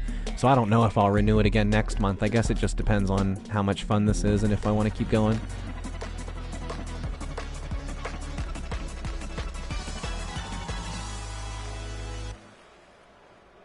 Working on my third max level character.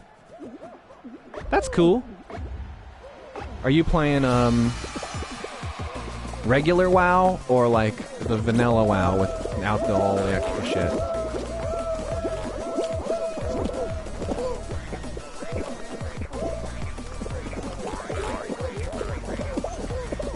Playing vanilla, so max level on vanilla is 60.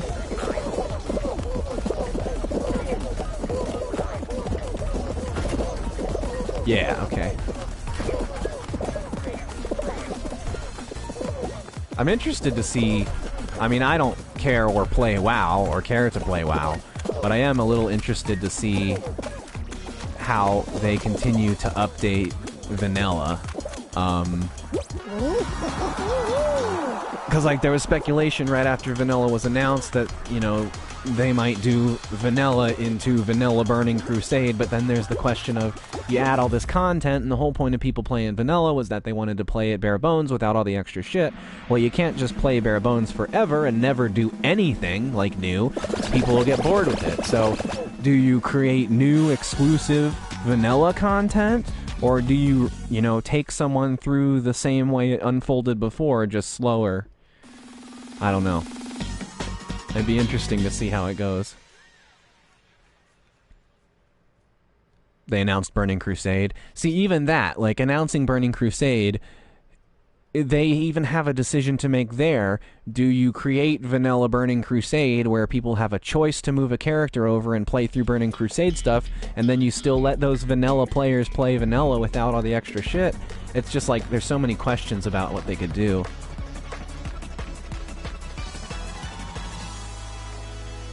I'll tell you, Blizzard should stop fucking around with that Warcraft bullshit and release the game that everybody's really been waiting for, Justice League Task Force 2020.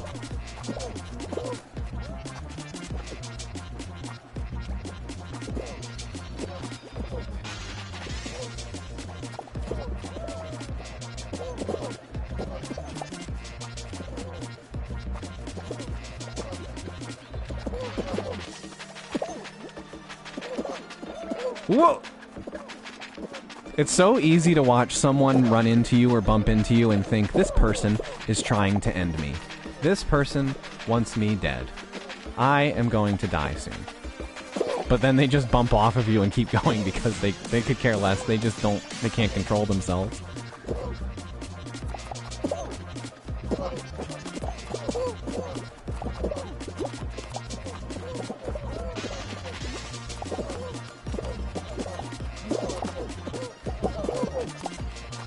Watch out for the bumpers! Okay. 3 more. 3 more. Someone fall. Just fall. God damn, these tiny little platforms. Hey! I'm feeling it. This is the one. This is the one. That crown is mine. Honestly, I would feel accomplished if I even just got to... whatever, King of the Hill, or I can't remember what it's called. Fall Hill, Fall Mountain. Fall Mountain? Fall Mountain.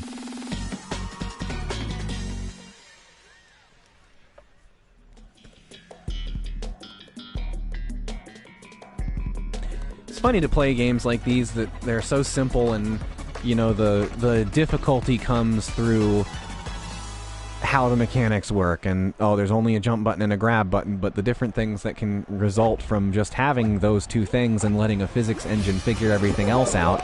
It's interesting, you know, to see games like that. And this isn't even a great example of those types of games. There's like Getting Over It, where you're just the guy in the cauldron and you're just trying to get over the mountain. Like that, the difficulty of that game is entirely in the control scheme and how you actually play it. And those are totally my types of games.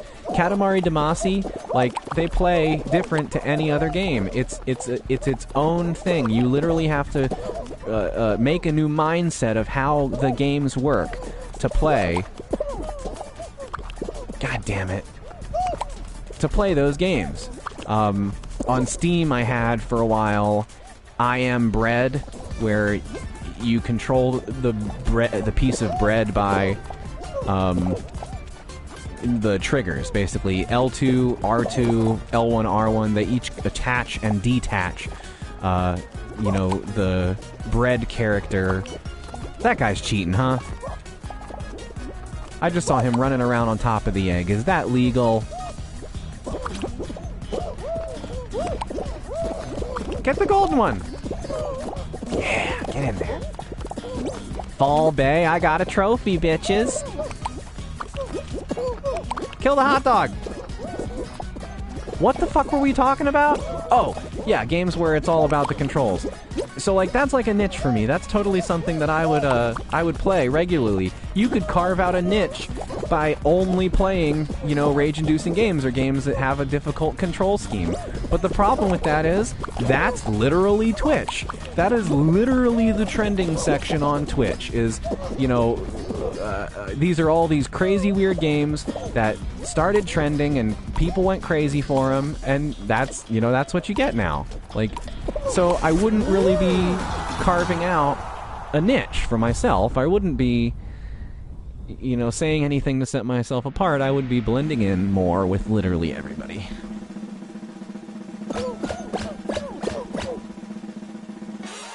Nice. Not gonna lie, red hot dog with blue bun. It looks tasty.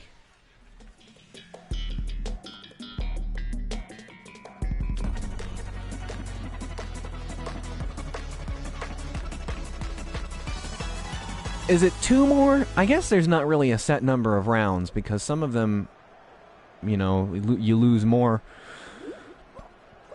Sorry, you lose more people than others in some of the games, so maybe it's a little fluid with how many rounds there are in each match. Oh, I see a lot of people grabbing in this. That'll be fun.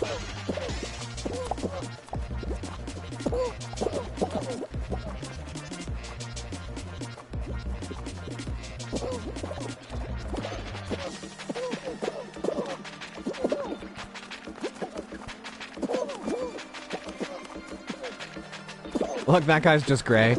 He used the gray color scheme. It looks super out of place. Look how out of place that one gray guy looks with all these crazy colorful, you know, mascot costumes.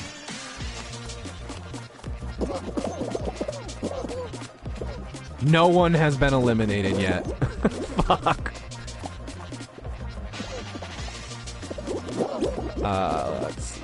Hopefully when this COVID stuff wraps up, we can get together or try to figure something out. Yeah, I'm down to chill for, you know, a while once everything, you know, wraps up or whatever. It's hard to tell,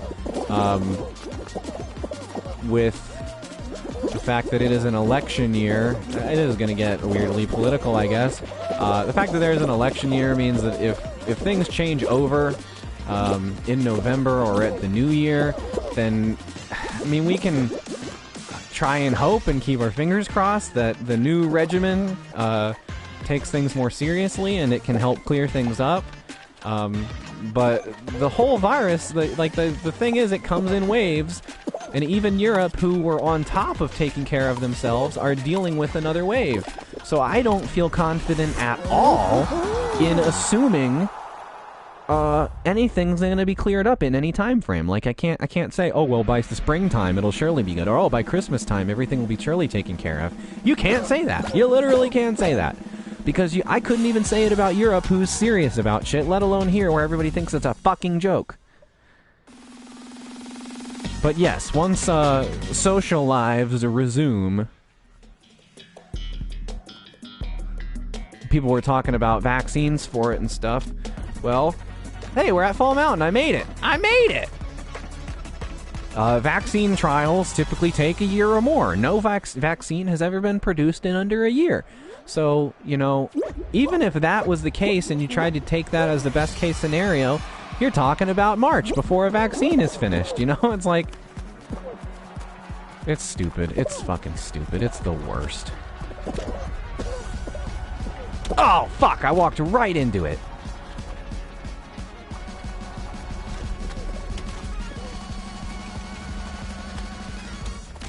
Oh, fuck! I walked right into it.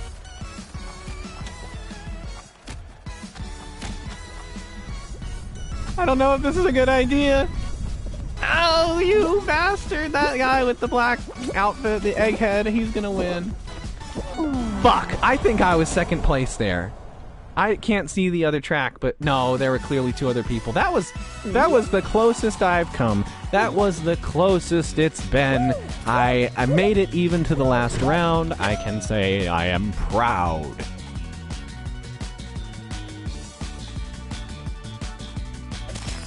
And I've gone longer than I said I was going to go, even when I was overestimating. It is now almost 2 a.m., so we'll probably call that a night. We'll call it quits for now. I'm a broken record, but if you end up seeing this on YouTube because I managed to figure out what the fuck is going on with uploads over there, and, you know, you can actually watch it, then like, comment, subscribe, give me all the bullshit, and we'll keep this going next time. I will likely continue Fall Guys tomorrow, and I'm probably gonna try a daytime stream soon, just to see how the day differs from the night. So maybe sometime tomorrow in the middle of the day we'll be doing this again. Other than that, sweet hangin', Tank and Dog, thanks for sticking it out till the end there. Thank you to the other people who have stopped by. Thanks Chris, thanks Cheney, and goodbye.